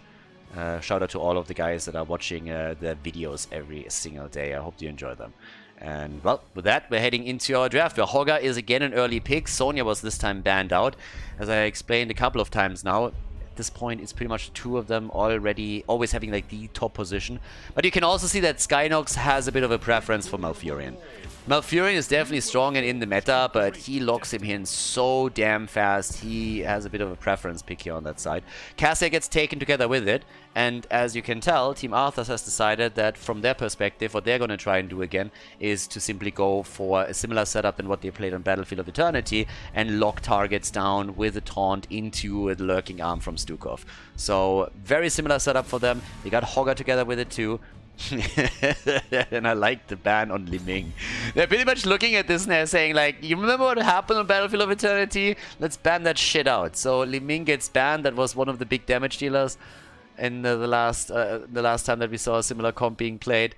And yeah, that's gonna make it a bit easier for the frontline to survive through all of this. Maiev gets banned too. Now, keep your eyes a little bit on the frontliner for the team in blue here. Because Wit has had a great day. His Garrosh plays were incredible. The last map, yeah, for a while they were behind, but I really feel that one of the main reasons why they were able to recover was definitely what Wit pulled off there. He saved so many heroes. He opened up so many kill opportunities for them. And now he's going to play Tyrael. Ah, but they're playing Dehaka with it. Now, for a second, I really thought that they might now try to play that Judgment style where you go Judgment and then you follow up with a kill quickly. I guess you could try it with Malfurion. I don't know if they really have the damage output to blow a target up that quickly. Depends a bit on what Zero is going to pick here on the last slot. But Sanctification is, of course, also quite powerful. It's kind of funny to me that Tyrael always makes it back in the meta. No matter what changes, he's out for a while, but he always comes back. And this time even with Judgment. We got Chromie in. Alright. Chromie and Diva. As we're waiting for the last pick here in Towers of Doom. Potentially the last map in the series, everybody. Now, Zero, what is he going to take? How are they rounding this draft out? What's going to be the play for them? They got a global. That's already good for them. So they can play with their Haka and try to join team fights at the bottom. Global in, take the fight, and see what they can do with this. But Zero, he's running out the draft with Kerrigan. Alrighty. Countess Kerrigan is in the house, ladies and gentlemen. Towers of Doom, map number 4. Can Kerrigan carry again, or is Team Arthas gonna lock her down and win the 4th map to force the final 5th map of the best of 5? Let's find out together on Towers of Doom. Go next against Team Arthas. Map number 4. The opportunity for the blue team to lock in the victory right here, right now. They got a comp with a lot of CC. We have Skynox on Malfurion, Kelvin on Cassia going for stacks this time. Blade is playing Dehaka, and Wit is playing Teriel. As we have Zero on Kerrigan. Okay, so we're going to keep our eyes on her. On the right side of the map, Team Arthas with Stark on Varian, Morenas on Hogger. We got Denardo on Diva, Renella on Stukov, and Lopaka is playing a Chromie. First time that the Chromester makes it into the game here. Most people are not really a fan of playing against her, but she is always happy to enter another game, of course. Yay! Shut up. Yay! You like that way too much. That girl is just naughty, I don't know. Like every single time you come in to punish her, she just seems to get hyped even more. Chromie has always been a weird one, but well, what can I say? It's just how she rolls. Either way, now we're looking at the rotation towards the bot lane. Everybody's waiting for the pumpkins to spawn. The little play in the mid lane not really resulting in any great commitments. Even Kerrigan hasn't jumped in for a combo attempt. When it comes to talents, we now got the enhanced agility in already, but they are still trying to get the kill, and this time they're jumping straight onto Stork, and he gets hit by everything right here. He gets hit hard and he makes it out with 40 hit points, dodging out on Cassia's split lightning fury as well. That got close. That got very, very close. But that helps them to invade the pumpkin camp now, which is exactly what they're trying to do here. So they are already moving in for it, stealing it away. And that's a solid start again for Go Next. They're stealing the opponent's pumpkins away. They can maybe even now try to get their own. At the top, there's still a push happening against Dehaka. He gets the drag connected. The problem is that it doesn't really help him because the minions are soaking all of the shots of the towers. And that's a lot of damage done at the structures already. Down at the bottom of the map, we see a similar picture though. Both of the teams are deciding to just go ham here. And Varian goes down. Varian eliminated, and that was an easy kill against him. By the way, you can really tell Varian, he's been locked down because of Corona for a long time now. That dude needs a haircut. He really, really does. That's definitely a Corona hairstyle that we're seeing here. It was kind of one of the weirdest things, especially last year during the first wave of the lockdown, that everybody that was locked down all of a sudden started growing a beard. Everybody went in for like long hair, and it was kind of interesting to see. And I don't think there was any time in history when people have been jonesing so hard for a haircut. But it was kind of funny, at least. Anyways, now that we're getting our level 4 talents in, that also means that we have our taunt ready, so it's time to shine. Blade is the one pausing. I honestly don't really know what exactly is going on with Go Next here, but this is now the second map where they've been pausing time and time again, because, I don't know, these guys have had some trouble. We had to restart also the draft for game number 4, but that was because a player on the side of Team Arthas had apparently some internet connection problems and had to restart. If I'm not mistaken, it was Lopaka over here. But something is definitely going on with the blue team. And I'm not quite sure if it affects the playstyle in the slightest. I mean, again, they're the team in the lead. But it has been a bit obvious that it's an issue on their end for sure. Whatever it is, they're fixing it quickly usually, so we're back to business. And here comes the second camp. Keep in mind, they stole the pumpkin camp on the right side away. And off we go. A kill attempt against Tyrael, and he is dead. The explosion against Stark, and it hits home, so a bit of a cooldown reduction at least under the death timer, and that helps him out here. Triple order phase. We're going for the triple, baby. Traditionally, the top left, top right exchange, and then the battle for the bottom. It's more or less what we're expecting here too. Always keep in mind that this is the comeback map in Heroes of the Storm. The amount of insane games that we have seen on this map is absolutely incredible. Blade, trying to go for the drag. But yeah, he gets nearly murdered by Chromie and the Sandblast over here. Chromie is pretty much just budget Gara. That's all she is, honestly. I mean, if you're already throwing sand around with the shifting sands, the Sandblast and everything, you might as well go full Gara on this one. But her abilities, her skills are just not good enough for that shit. So yeah, budget Gara is once again trying to get some damage in, and that was the perfect setup to at least get some in on the taunt. Yes, there we go. Kelvin attacked and he dies. The end of Cassia, everybody. Yeah, nicely done. Kerrigan is still at the top. Yeah, she's soloing that thing now.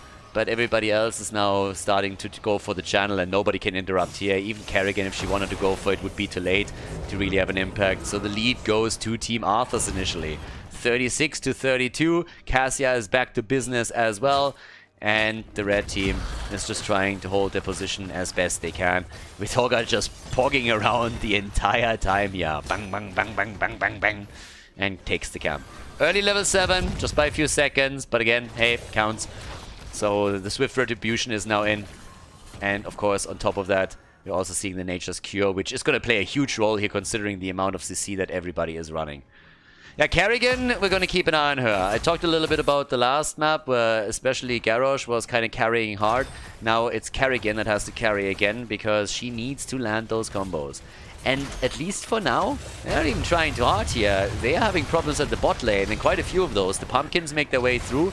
The wall is opened up completely. And yeah, nobody is really daring to get out too quickly to try and deal with it. Blade wants to go for the tongue, but Morena just simply slides out. It's like, nope, ain't happening, baby.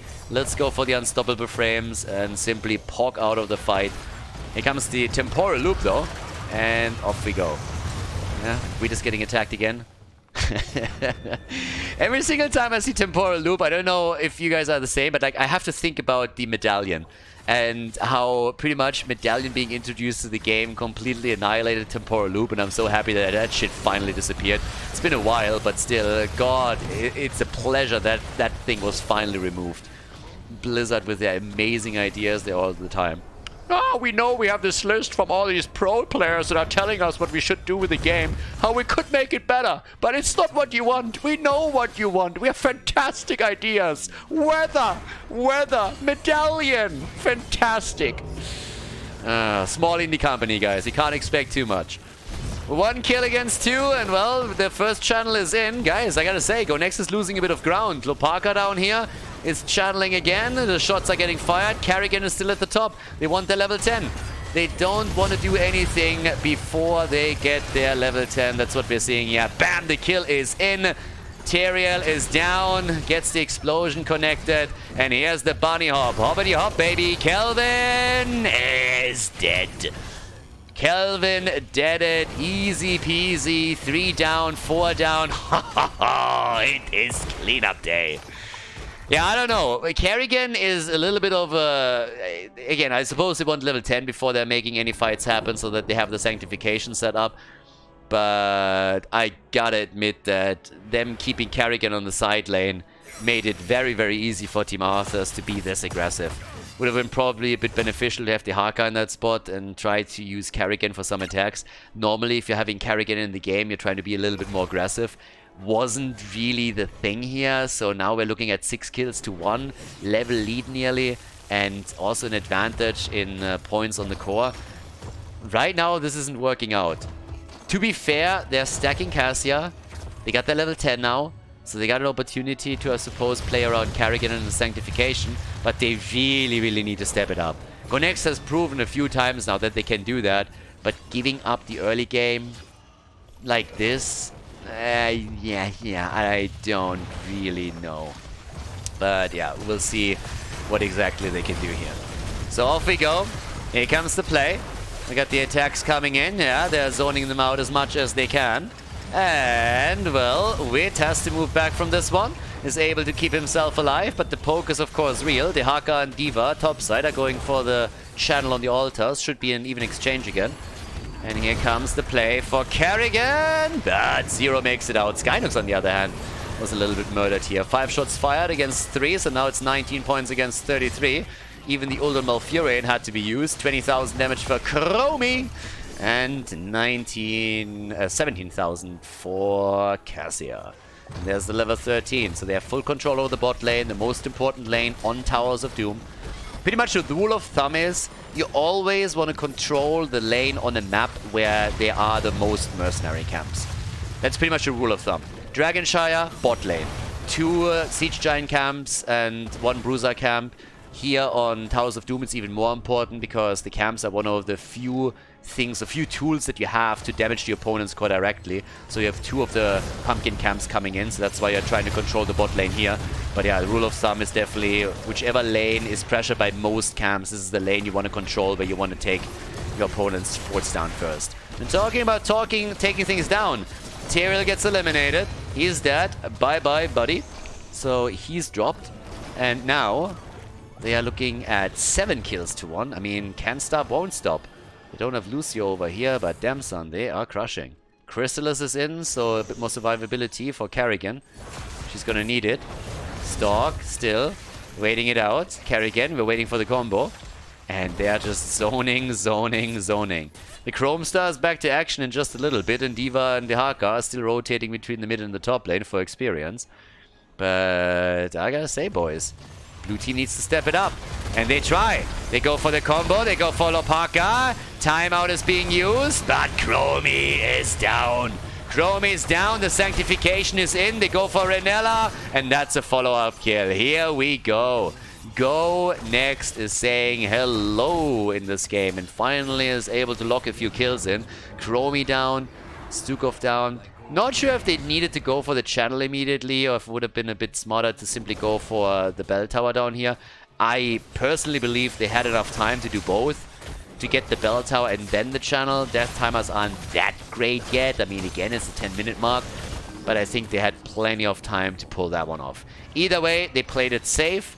They got the 3 shots connected, so now we're talking about 17 points against 30. And, well, we'll see what they can now do. Is that enough of momentum? They close to get an experience. So, yes, there is a big advantage for Team Arthas on the core points, but as I've already explained, and as all of you guys know, on this map that doesn't mean a whole lot. We've seen so many games where one team was down to the single digits and the other one had still 25, 30 points, and they still lost towards the end because there was just too much control for one team and too much momentum. So we're just going to ignore that for now. The big part is that at least an experienced Go Next was able to draw even with their opponent. So they're going to try and get those kills in again. They're already going for Diva! Yeah, and Diva is down. Diva gets eliminated. Easy kill as the level 16 kicks in. And now, of course, a chance to go for that bot lane, especially since Varian and Chromie are on the run. And Chromie, she's not the fastest in the game. No. She has very small legs, so she can't really run all that quickly. Goes for the timeout, and that's the end of her. Chromie is down, and so is Varian. Easy double kill as the follow-up. And damn son, Go Next is coming in swinging all of a sudden. They want that bell tower, and spoiler alert, they're going to get that bell tower. Now, of course, you also need to make sure that you're at least channeling the altars up at the top. There's one. Is he going to interrupt that, or is he going to channel that through? Because the bell tower is taken. Yeah, there we go. 5 shots fired. Perfect timing. That worked out well for them. Bam! 25 to 14. And of course, Skynox is going to get the channel at the bottom of the map. It's another 5 shots fired. They're closing the gap. 14 to 20. Oh yeah, baby. They're getting this one quickly. So, with that said and done, stacks are also coming together for Cassia. And here we go. We got a 0 at the bottom of the map, topping off the mana. They're trying to protect the bell tower now. So they're attempting to do that. And off we go. The attack is in. They're trying to make the plays here. But it's still the side laner rotation. Look at Kerrigan. She's the only one that hasn't died on the blue team. Hoga is the one that hasn't fallen yet for Team Arthas. Valkyrie attempt unsuccessful for them, unfortunately. Okay, so everybody's down here. Everybody's looking for a chance to get some kills in. Diva, there's the taunt. Deaka, careful. The Stukov follow-up was there, but not strong enough. And for now, they're still fine. But yeah, everybody wants to have that bell tower. It's the full-on defense against an all-out war. Oh, but the drag against Stork! He makes it out. 50% HP for him. And once again, the blue team is on the move as Team Arthas gets pushed back here. Yeah, Chromie, she's poking from a distance now. She's trying to hold on to all of this. The problem is that the next altar is spawning bot sides. So if they don't retake the bell tower here, then it's a problem. But Carrigan goes down. Hobbity hop. The sanctification was too late. They were hoping for a counter kill, but instead Kelvin gets attacked. He's low. They're following. They're trying to get the kill here. He jumps out with a fence and might escape. They're all on the run. There's the hit. And Wit is about... No, he gets out. Blade, he dodges out on it too. Can they all get away here? That's insane. No way. They're all... Don't tell me they're getting the kill here. Oh, that would have been crazy. Yeah, but of course it's still a 5 versus 4 with Carrigan down, Wit hitting the sanctification just half a second too late. Renella goes for the channel, and that is at least 3 shots fired. And the impressive part is that they were able to take it while they didn't control their own bell tower, because normally you never want to engage into that fight if you are zoned in by a bell tower on each side. So they make it happen. Yeah, good for them. So they still can't retake. Carrigan is coming back. He should be able to retake now. And the problem is that Skynox is getting attacked too. Sanctification isn't up. And again, Hoggar's a bit low too. They retake the bell tower. And here comes Kerrigan. Hobbity hop on Diva. And they go for Blade. Dehaka is down. Not a fight they should have taken, I guess. Then again, hindsight is always 2020. They were hoping they could defend. Didn't quite work. Oh, that's a nice CC chain. Nice! Neatly played by them. Denado, yeah, he's losing the mech, but they're going for Morenas down here, and he poks out. Damn. They were able to save everyone in that encounter. Seriously? I mean, damn. Look at the stacks for Cassia, by the way. She is really getting some numbers together now. It was definitely a bit hard at the beginning of the game for her to get solid stacks, but now it's a different story. She's sitting at 86. Now, the red team is still playing it as aggressive as they can. They had a bit of a short phase in the game where they were playing a lot more on the defense, on the defensive side, but now they're doing way better. Single altar is coming up again, and the Haka will be back in time. But this game is starting to be all over the place for sure. And both teams are now fighting for level 20. And look, they're retaking. They're retaking the bottom bell tower. They're trying to... Defense is still there. At least for now, it's going to be fine. The Haka's coming in. Where's the drag when you need it? It hits Varian. Varian. The combo locks, but they are too far away from the damage dealers. Big shove coming out. Sanctification. And they're trying to take that fight and turn it around. But Team Arthas, they are relentless. They're moving in, trying to go for the damage time and time again as they now split off Chromie to start the channel at that top altar. Ooh, baby. We are really looking at a spicy game now. And Cassia, our girl, is getting the numbers in on the level 1. She's nearly at 100 stacks now. The damage output in the late game is going to be nasty. Yeah, she's trying. 99 stacks. 99 stacks, going for the 100, but the kill against Tyrael. Once again, they look for the counter kill. Can they get it? Yes, they can. Diva is down. And oh boy, what a brawl. Look at the damage numbers on Cassia. She is just spiraling out of control here, but Carrigan has fallen at Team Arthas. They can't stop, they won't stop. They're going in, they want kill number 3, and they're gonna get Blade. Blade is down, and now they can take the bell tower before they go for the altar channel. Kelvin gets out. He's at 72,000 damage against the 62k. That Hoggar is rocking over here. But that fight, losing it, that was a huge setback. That puts them down into the single digits, everybody. By quite a bit, I might add. They're going to be down to 6 points now. And if the boss gets taken too, and there's no reason why it wouldn't, it means that they are down to only 2 points on the core. And that spells trouble. And a lot of trouble at that. So I don't envy them at all. With a level 20, we got the Imprisoning Light, we got Serenity. We might go for the 5th map. We might honestly go for the 5th map in this one. And it's kind of crazy.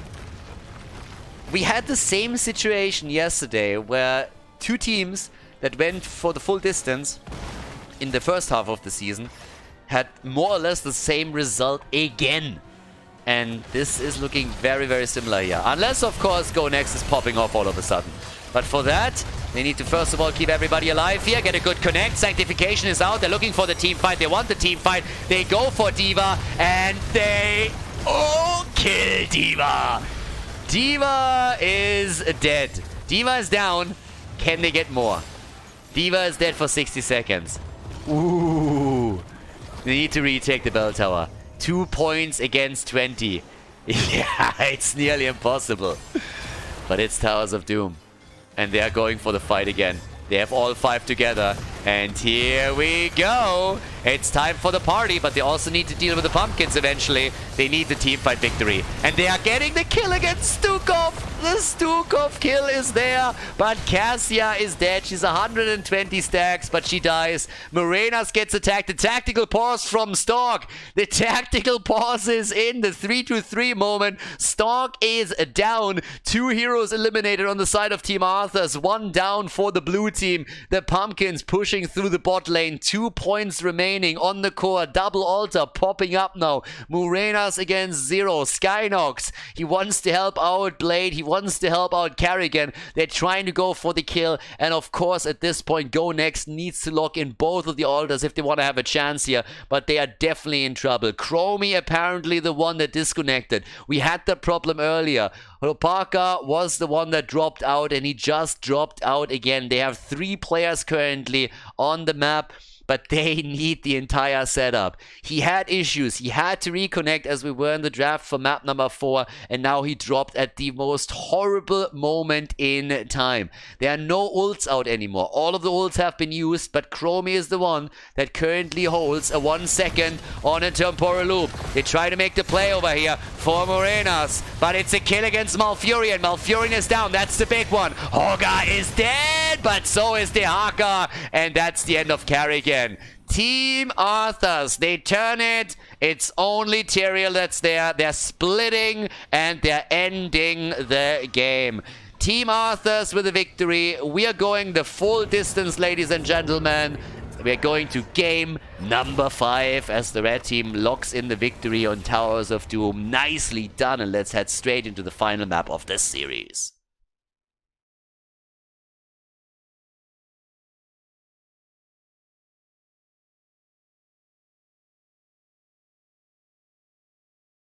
The full distance, game number 5. We're here again, Volskaya Foundry. The Russians decided to go towards Volskaya here. And, well, it's awesome that we're having another 5 mapper. It's exactly the same result. Well, it's exactly the same. It plays out more or less the same than it did the last time that the 2 teams went off against each other. The question is, of course, who wins. The last time that they went the full distance, it was Go Next that locked in a 3-2 victory. Today, it might be Team Arthas. The first thing that happens, they're banning Varian out. They're done with this shit.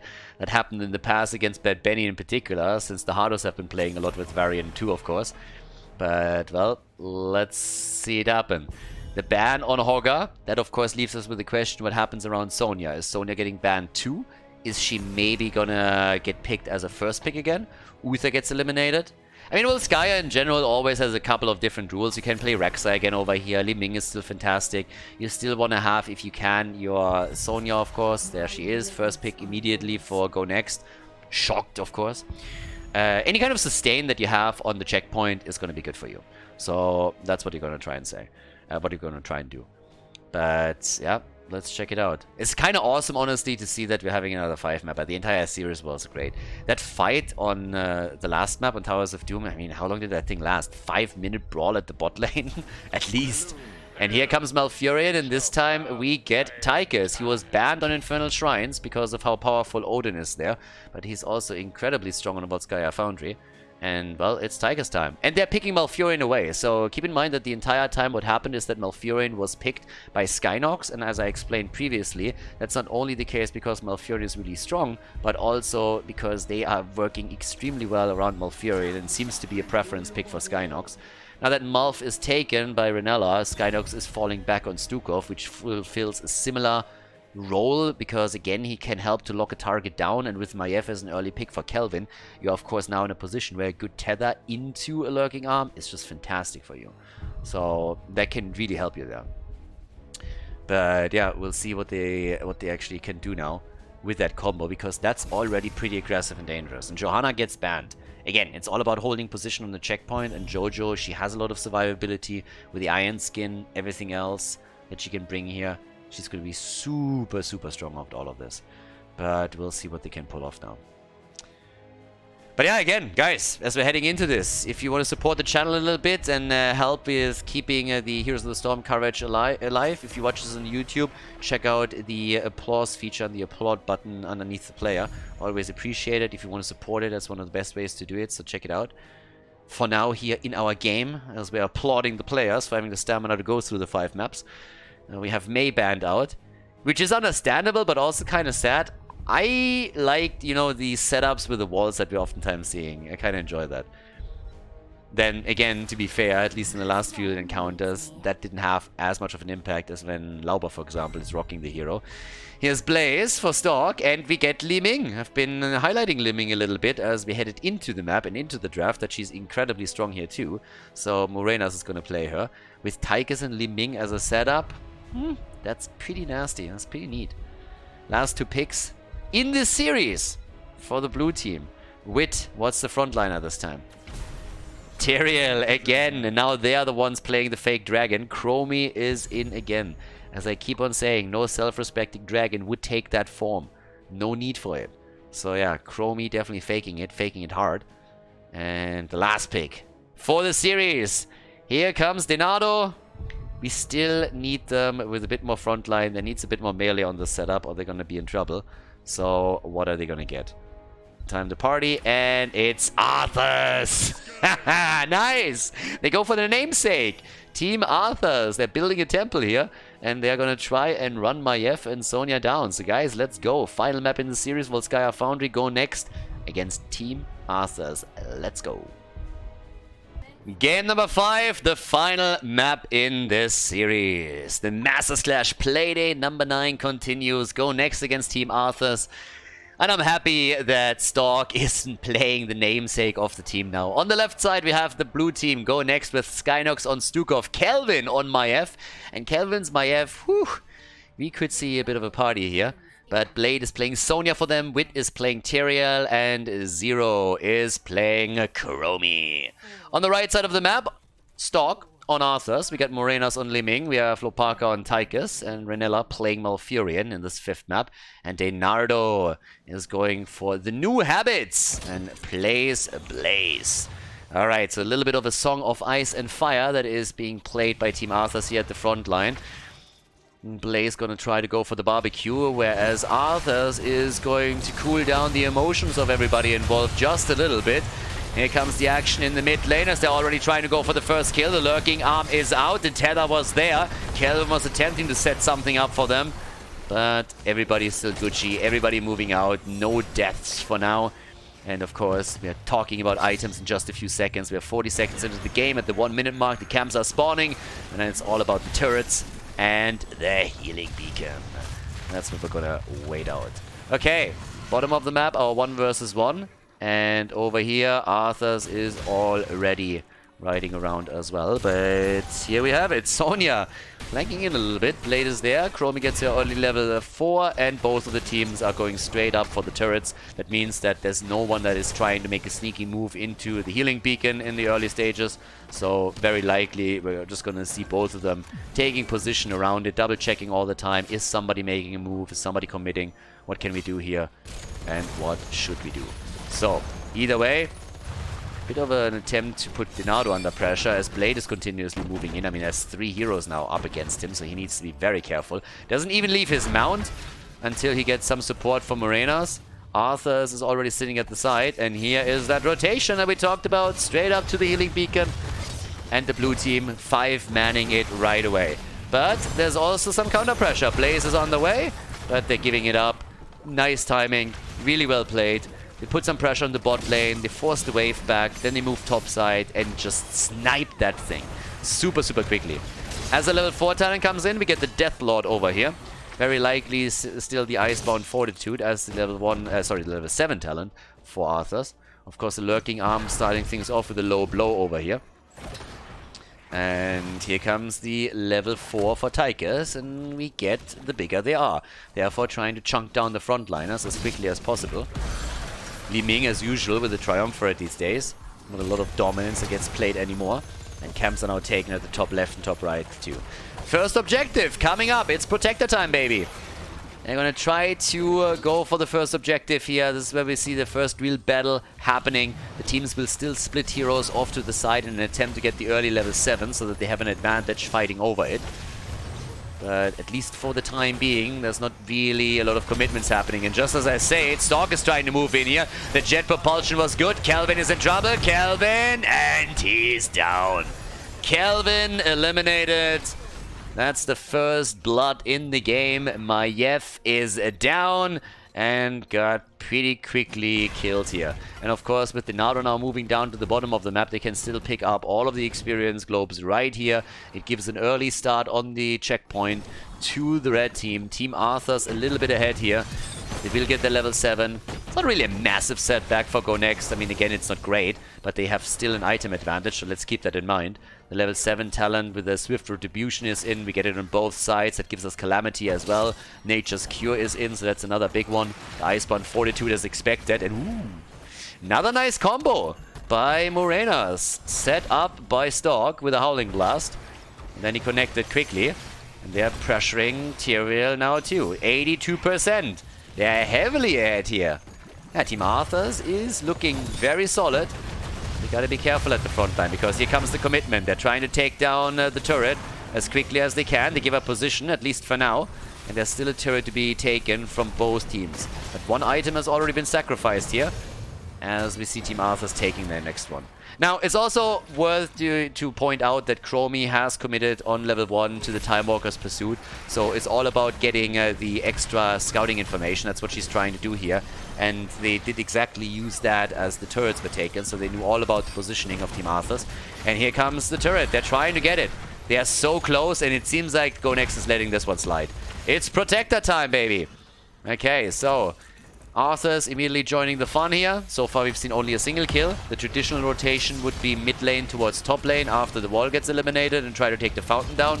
But especially recently we've seen more and more teams trying to put some solid damage numbers onto the bot lane and take maybe even the fort itself down if they can, while a few heroes are pushing the top.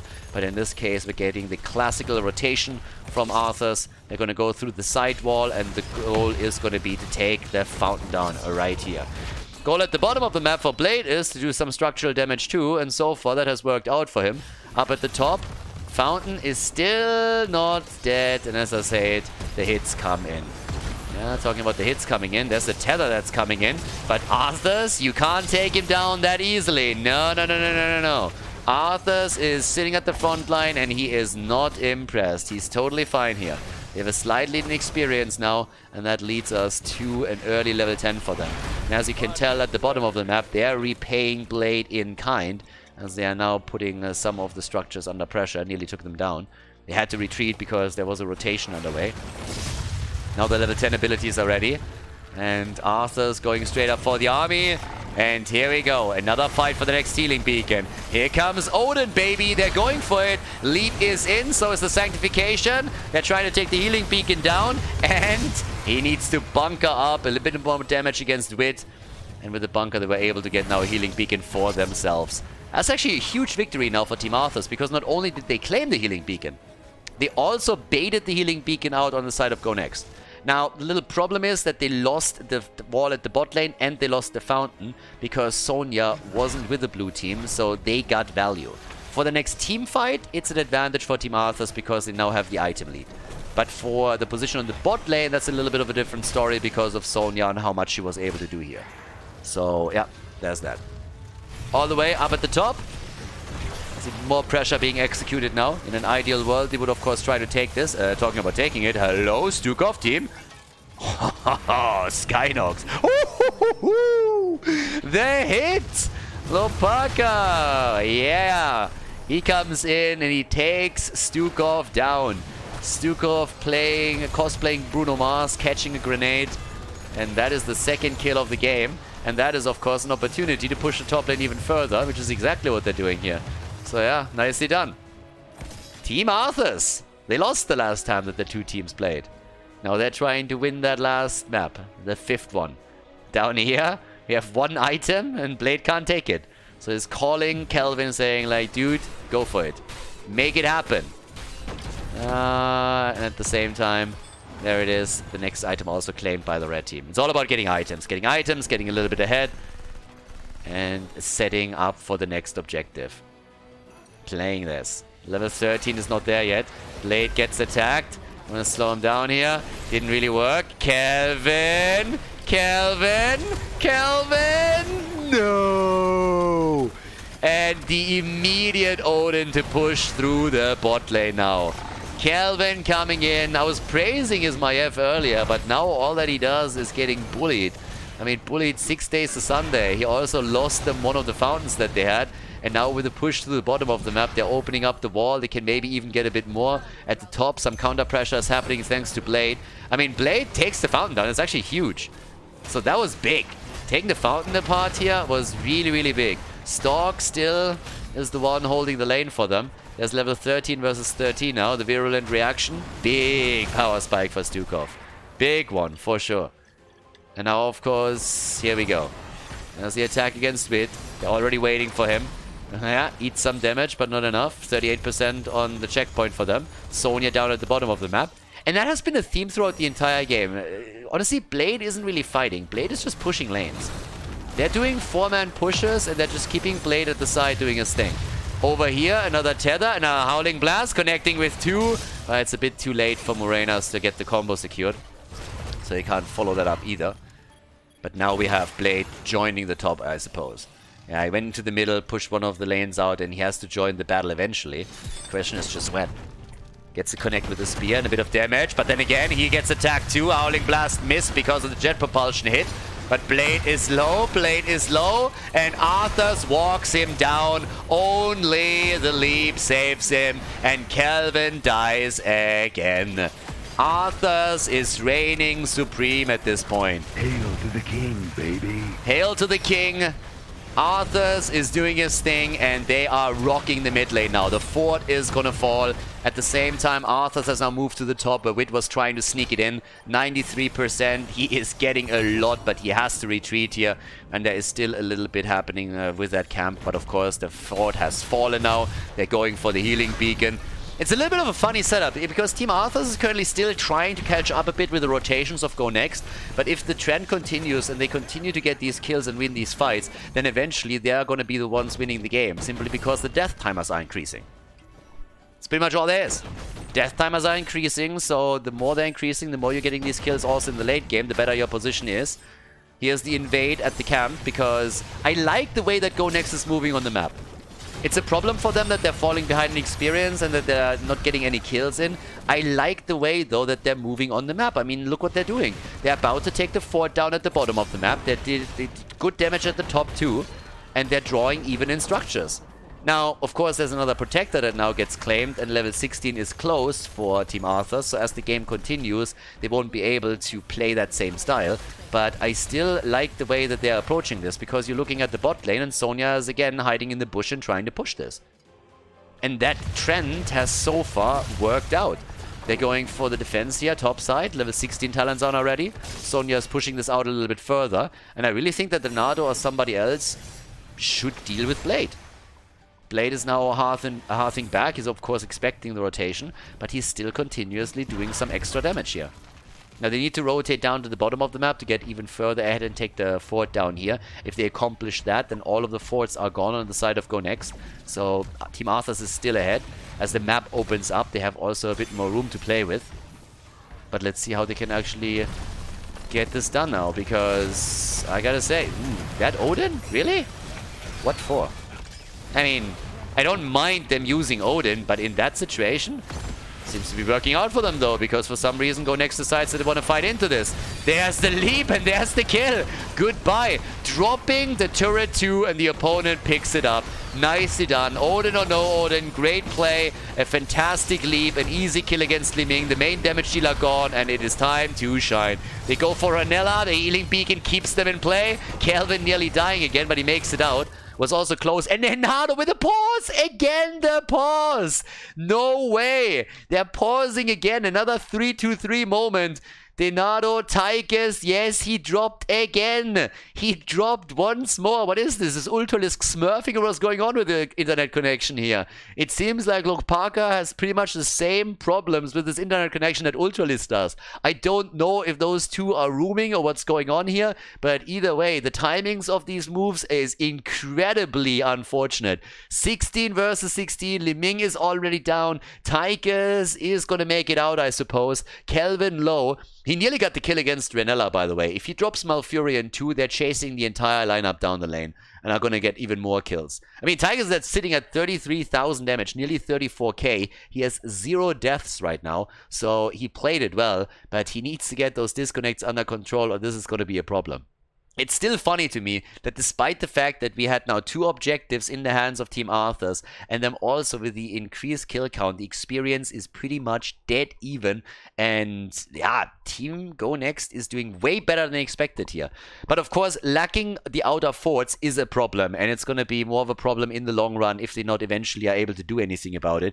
Because the passive experience that you see right here, that is going to increase now more and more for Team Arthas. They're at 17,000 already. They're 600 ahead. That's not a whole lot, but now that the remaining forts have fallen, this gap is going to widen as the game continues. And the one thing that really kept Go Next in the game is their ability to soak the lanes better than their opposition, as you can see here. That's a 2,000 gap between the two of them in favor of the blue team, and that is really what keeps them in the run for this one. But yeah, this internet problem that we're having here for him, this is something that worries me quite a bit, I have to admit. They need to be very, very careful with this. Arthas, just saying it, went for the Remorseless Winter, so it's all about the control on the roots here for him. And also on top of that, we still got the armor-piercing rounds in, we got the spray and pray in. When it comes to the builds, we're now even seeing the Juggernaut plating and the suppressive fire. So that in particular is a pretty neat tool if you can lock down on one of the backliners. Chromie is one of them, but even if you're just dealing with the front line and try to reduce the spell damage a little bit, you're going to be in a pretty awesome position to mitigate some of the damage. And it might have been what really kept Renella alive here. When it comes to the items, by the way, honestly, the break, the pause is pretty good for us to double check on that. We still have an additional healing beacon. So there's one healing beacon that they're still holding here, one that has been used. And with all of the turrets committed, it pretty much means that we have one turret against one healing beacon. So the item advantage technically is still on the side of Team Arthas, and we'll see if they can keep that. I want to say that the game hinges a little bit on Kelvin's ability to stay alive through the next few team fights, because he's been the one that had the most trouble. As you can see, he died 3 times, but he's also the biggest damage dealer for them. He's sitting at 22,000. We have 21,000 here for Sonya, and she was the one who got that. I mean, it was pretty much a drop kick against Li Ming, honestly. Leapt in and took it down, so that was big. And if they can do that again and drop her, that would be huge, because she's sitting at 22,000, doesn't really look like much, but she had a lot of on-point target damage, whereas Arthas is more so shining through his ability to get some AoE damage out throughout all of this. The support's, of course, not really looking that impactful in the damage numbers, at least. We have currently 32,000, 3,000, 32 would be the dream. Not without Broccoli for Malfurion, and 7,000 for Stukov. But yeah, that's pretty much where we're at this point. Well, we're back, everybody, and Tigers is a bot. Apparently, nope, there's the kill. No mercy for the bot, and yeah, that's the sad story. So the game got paused and we waited for another 10 minutes. But the player didn't reappear, and it seems like he has some electricity problems that already plagued him earlier. So now all of a sudden, the red team has to play with a bot. The hope is, of course, that in a minute or two, maybe the guy can reconnect and is back into business. But for now, they have to deal with Tigers as a bot. And yeah, it's a bit of a sad ending, potential sad ending to the story. Unless, of course, Tigers bot now completely pops off. Up to this point, Team Arthas was in the lead. It was a small lead, but again, structurally speaking, they're definitely ahead. But right now, they're trying to be hyper-aggressive around this, I suppose. Yeah, they're coming in and they get the lock. They get the lock on Chromie. There's the timeout. Kelvin eats the damage. And they want the kill. Can they get it? And yes, they can. They're going full Obama on this one. Nice. 5 kills to 2. Tigers is back to business. Tigers bot, come on, baby. They need to ping the hell out of him and hope that he doesn't Hearthstone all the time. But they got a kill. 5 kills to 2. They're going to play out of their mind here. And all of a sudden, what is Tiger? Oh, what? That Wit! What is Wit doing? No! Not like this. Wit commits Sudoku, jumps straight into the team. The honorable Subaru move by the frontliner. And that is even a healing beacon for them. God. Team Arthas, 6 kills to 2. It's a 4 versus 5 right now. Tigers is just running after Malfurion. That's all that he does for the time being. They, of course, have still hopes that somehow the electricity comes back online for Lopaka, that they can get him back in the game eventually. But at least right now, things are looking a little bit grim. More than 10 minutes was the downtime. Everybody waited, but here we go. 6 kills to 2, 19. Next objective spawning down at the bottom of the map. And the blue team is starting to... Well, they have to get their shit together here, let's face it. Because just imagine for a moment you're losing the game with your opponent running a bot. That would be nasty. Anyways... It's a backline bot, and he's getting some of the abilities in as we speak. There's some top pressure happening. There's a lead in experience for Team Arthas, so they at least have the early level 20, and the objective is popping up in another 10 seconds. How exactly is the red team going to play this? Well, they're trying to go for the kills again, and Witty came back and is about to die again. Barely makes it out here. The aggressive plays from Team Arthas are once again being executed to near perfection. And they are closing in on the Storm Talons. Sonya is at the top. She's going to try and take that fort down. And very likely she's going to be able to make that work. Down here, the early Odin by the bot gets pinged. Not like this. Not like this. Odin gets used and... Alright, bad bot. Bad bot. That's not how you do that. Level 20 talents are ready for both of the teams. Odin completely useless. 0 value from the ult because Tigers is a little bit too trigger happy over here. And that's of course now a 70-second cooldown that they have to play around. Yeah, Tigers is here. They're going for the fight. This is going to be the Protector battle. And Tigers doesn't have Odin anymore. Not like this. They're looking for the fight. Arthas, hail to the king, baby. He's sitting all the way up at the front. 98, 99. They're trying to go for the Protector. Can they get it? Tigers in the back. He's waiting. He's waiting. Arthas with the army. Tigers trying to get the damage out. The bunker is already here. Malfurion is the first one to fall. Tigers is on the run. You coward. You coward. He just runs away like Anduin. Unbelievable. Tigers with a French defense here. First he popped Odin early, then this. Now we're looking at an objective potentially for Go Next. They are about to take it here. They got the early kill against Malfurion. And now they are going for the Protector. The red team moving towards the top, trying to take another healing beacon. Still playing with a bot here, so even though it has been another few minutes, there has been no change in...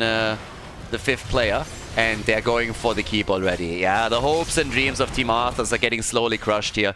It's an unfortunate situation, but honestly, there's very little to do. I mean, you can wait a little bit longer, but as you see, Tigers, he's still not back. Lopaka is still not back, and you can't swap in a player in the middle of a game. We were 12 minutes into this already, so at some point you just have to restart, and the admin, he's waited as long as he possibly could, according to the rules, but now here's the objective for the blue team. Go Next is starting to move in, and there's the pause. He's back, baby. He's about to be back, apparently.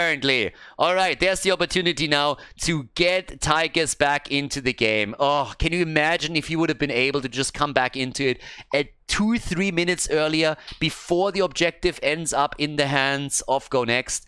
Apparently he's back with the electricity. I suppose that he has to reconnect into the game, but it just feels bad. That was a small window. I think that's a 5-minute window that we now saw where he was missing. And during this, the blue team have started to pull ahead a bit. Not in structures, but they have the opportunity to go for the bottom keep. They already did an enormous amount of damage to the bottom keep by simply pushing as Malfurion was down and Tychus was useless. Now they have the objective. They can try to go for the attack here. It's 3 kills to 6, but maybe, just maybe, with Tychus back to business, they have now an opportunity to defend against the Protector and somehow bring this back. Honestly, it's a little bit of a roller coaster of emotions at this point. We have, everybody just gathering up at the bottom map for the push. Sonya is still in the middle. Blade is trying to deal with this before he moves back and joins up with the rest of the team. And the idea for the red team, for Team Arthas, is to at least get the camp, send that onto the top lane, because they already have a big push coming in here. And if the camp also pushes, then maybe they can execute a bit of pressure towards that front wall of the top keep. But at the end of the day, the real important thing is whether or not they are able to defend the bottom. The keep will fall, we all know that. It's only a question of what happens around the core. Can you take that one down? And they are going to try. But at least with how early Tychus used Odin earlier, it's now back up. So I suppose if you're looking for a silver lining, then that's probably the only thing that you can look for. So they're going to try and use him once that he reconnected into the game to go for the defense and then maybe play the game from there. And we're back. Here we go. We're back, everybody. He reconnected. We waited a little bit longer, and now there's the opportunity. Go Next immediately said after the game was paused, listen guys, we can wait, no problem. Stork said he's back in Discord. He's reconnecting into the game. We have him back in voice, and here we go. This is going to be the big one. They're not going for the keep, by the way. At least not just yet. No. They're sitting here in the middle. They're trying to take the fort down maybe too. And it is time to party and go for the fight. Honestly, at that point, I'm not quite sure what exactly... Sonya is still dealing with the top. Okay, so now Sonya's joining back up.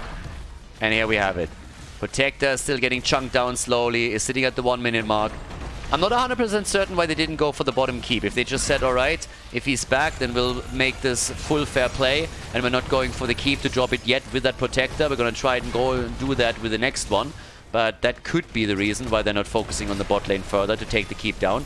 And if so, then kudos to Go Next. Pretty good. If that's the thought process here, that they don't want to use the Protector that they got for free to take the bottom keep down, then kudos. So we're going to play on more or less an even playing field. Once that the Protector is gone, they might get the fort out of it, but you can't blame them for that. These guys have been waiting for a long time. They didn't have to do that either. So yeah, now the fort is down. Sonya is the only one pushing out the bot lane. Totally legit. And shout out to Go Next, playing the fair game here.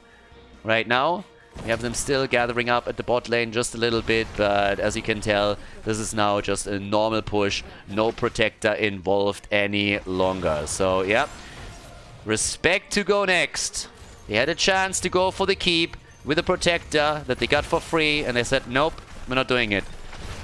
They're going into the mid lane. We're taking the fort there, but we're not pushing the bottom of the map. So yeah, big shout out to Go Next for that move. Anyways, now it's a 5 versus 5 again, so now they can make your play. 37,000 on Tychus. Even with the bot, he's still in the lead. 32,000 for Maiev. So off we go. That's the moment now. 6 kills to 3, and the situation is more or less even. Bit of an advantage now for the blue team, considering that the keep at the bot lane for Team Arthas is incredibly low in HP. But outside of that, catapult pressure is exactly the same on all lanes for the two teams here. Item advantage, I suppose, goes over to, I would say, the blue team. There are 2 items. Chromie. Yeah, no, it's actually an advantage for Team Arthas. Here's the push. They have to meet it early. Tychus is at the top. And that's why they feel they can push here. And this should be keep now. If they push in a little bit harder, if they just home in with Chromie and siege up, they should be able to get it. At the top lane, yeah, Blaze moved back. He's not dealing with the camp anymore. They need to push them back, and they do. So the keep is still there. Alright. For now, here we go. Stork is still sitting tight. Blade is pushing this out again. There's a lot of pressure on the lanes now. Yeah, Team Arthas, they're with the back to the wall. They definitely are. Morenas, he is firing one salvo after another. They're trying to take the minion waves down as quickly as they can. And now Blaze shows topside. Blaze is showing at the top, and that triggers the attack at the bottom. Of course it does. 5 versus 4. Hell yeah, they're taking that. Deynado is moving out. Did not have to commit to the bunker yet. Chromie. Yeah, she's coming in with the slowing sands once again, trying to zone. But now it's a 5 versus 5 and they're trying to chase them. Slowing sands is in right away, covering the retreat. And no problems here. Next objective spawning in the middle. We are looking at Protector number 4 now. 21 minutes into the game. Level 22, nearly level 23. And there's another item up. One more healing beacon. Let's go. Who takes it? Already one in the hands of Team Arthas. They want another one, and they get it. But who's at the bot lane? It is Blade once more. And he's going for that keep. And he is gonna get the keep. Maybe, maybe not. It's close. Clutch. But the next wave is gonna get it. At the end of the day, Team Arthas needs to win a team fight now. And they're gonna try to take that one. Yeah, up here at the top. Blade is sitting tight. Yeah, but of course the camp gets taken. And now the objective is up and they're looking for another item. They have 2 healing beacons. And they're also taking a second turret now.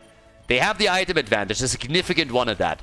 Alright, so they're taking over the position. And Blade is the entire time. Again, Blade has been playing the side lane so much during all of these team fights. He came in once at the bottom battle and he got the leap on Li Ming and the insta-kill against her. But outside of that, he's been playing macro over and over and over again. Pressing the side lane out.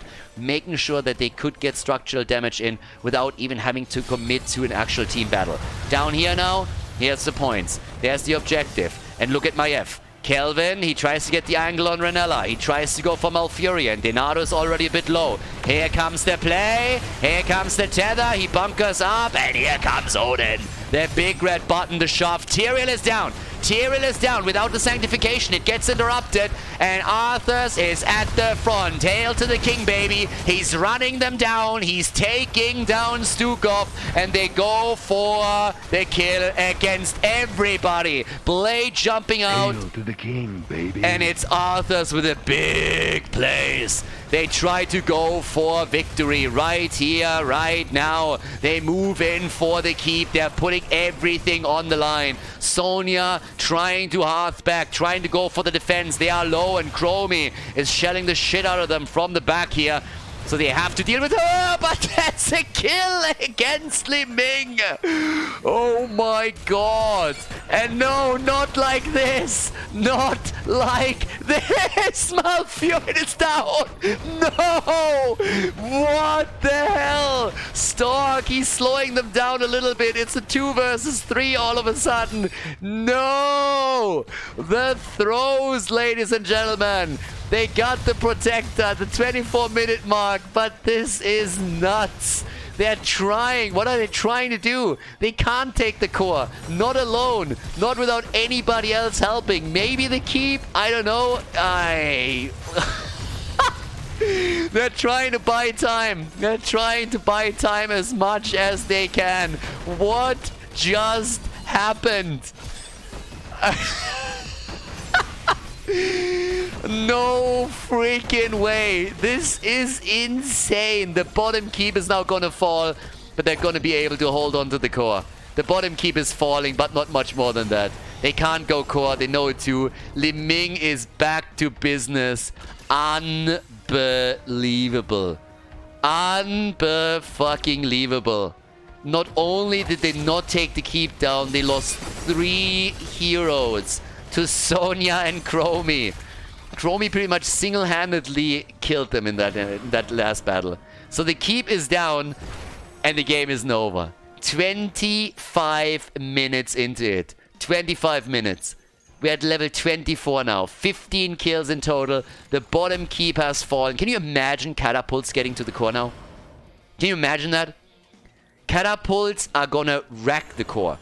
A little bit more and you're going to one-shot that thing. They're pushing the top lane. They have to be aggressive. I cannot believe that we're in this situation now. I wasn't sure if they could end, but I really expected them to be able, with a Protector, to get some damage in. I honestly don't know why they just didn't go for the Protector. They had how many seconds left on that thing? 5? So Sonya is now sitting at the bottom of the map again. Wade has to be super careful here, but this is unbelievable. Yeah, Protector down for in another 2 seconds. Bam, that one's gone. And now they have to hold on to the bot lane as much as they can because the catapults, if they make it to the core, they're going to rip this thing to pieces. Super, super quickly. Ooh, baby. 9 kills to 6. What a series. I mean, we had everything here. Insane comebacks, some dominant performances, crazy solo plays. We had a bot in the game. Big disconnect, small disconnects. And we had some throw city setups. It's nuts. It's honestly nuts. 3 of the heroes still haven't died yet. 3 of the frontliners have not died yet, even once. Yeah, now it's all about the top lane. And honestly, that's a big problem for Team Arthas. Top lane objective is a huge problem for the red team, simply because their bot lane is the one pushing against them. And that means that they have to cross the entire map if they want to defend. So this is a really bad spot for Team Arthas to be in. It doesn't look all that bad if you're just checking the numbers here, but you cannot underestimate how strong these catapults are right now. And since the bot lane is the farthest away from the objective on the next rotation, it's a total disaster for Team Arthas. Because eventually the catapults will be at the core, and then they have to move back. That's why they're trying to force the issue now. They gotta do something. They gotta try, because they know that when it comes down to a battle between the top and the bot lane, where they have to hold on to both, it's nearly impossible for them to do anything. A quick kill is crucial. Absolutely crucial. And now they gotta roll back, because that's 3 catapults. Look how quick this disappears. Boom. 3 shots gone. Bam! Right away. Not a chance. Yeah, now they take those down. Easy peasy. Tychus is pushing it out a little bit further. Ideally, you want to go deep and take that catapult as well. But of course, then you're risking that you're getting attacked. Yep, let's the minion wave deal with the catapult. Has taken down everything else. And now they go for the battle at the top again. Playing around the time trap here. 6 kills to 9. Alright. Let's go. Let's make the play. Once again, the shields are out. Stalk eating some damage at the top. But again, he's been playing a fantastic frontline, and especially Kelvin had huge problems throughout the entire time dealing with Arthas. Control point gets unlocked. At the bottom of the map, the first catapult is in. Second one is coming through. Liming is on the way. And you will see Blade again with his Sonya at the bot lane whenever he gets a chance. And of course, Chromie has the added vision. It's all about the items again. Get the items, make the plays right there. Here we have it once again. Another one taken. Can they force the fight? They can force the fight against Kelvin at least. At least they're trying. They're using Arthas. He's moving in. Trying to go up against Sonya. But the time trap is saving the butt. Top lane. 1 catapult and the keep is wide open. Gotta be careful here too. Sonya already at the bottom of the map. As expected. That's exactly what we expected from Blade. And he is willing to leap out. The reason why he's going this deep is because he's totally willing to leap away. If I have to use leap as my escape tool, I'm gonna do it. Hearthstone's... Oh, God. If he grenades the bush and they catch him here... Woo, because they had another 2 heroes on the left side trying to cut off his path of retreat. If that would have worked... Ooh, boy. Alright, so the catapult is getting dealt with. And now at the top, they gotta go. They gotta go here. They need to go for the fight. They need to go for the battle. They don't have time. That bot lane is just too much of an issue. 56,000 damage on Arthas, the top damage dealer. Items, items, items. Kelvin, the cage, the sanctification, the bunker. And how the fuck does Odin fit into the bunker? Are you kidding? Tychus down. Is this the end? Is this the end? They go for Renella, and Malfurion is dead too. Malfurion is dead. Everybody else is on the ropes. 2 heroes down. This should be the final nail in the coffin. Go next. Do they win the series again against Team Arthas? It certainly looks like it. Camp after camp gets taken. Chromie is at the top. She is at the objective, and they are pushing for another keep right here, right now. 3 defenders are still up. Arthas, he hasn't died once. They're trying to go for Kelvin, but they can't get their kill. We are 31 minutes into this game. 31 minutes, everybody. 31 minutes into game number 5. And here is the Protector. massive. 31 minutes in, this bad boy hits like a truck. Honestly, right now, he is going to one-shot the shit out of anything that he touches. Protector and Catapult scaling hard into the late game over here. And this is going to be an incredible amount of damage. This bad boy is going to go full the rock on them. Going to move through it now. Bot lane gets attacked. They're trying to burn it down as quickly as they can. The stutter step is there. Their fist hits. They're trying to go for the heroes. But here we go. Bam! The easy hits. One after another. And this is just lights out. No chance anymore. This is a victory for Go Next. They're coming in. They're taking it. The victory in the best of 5 at 3-2 for Go Next as they decide the series against Team Arthas in their favor. GG and well played.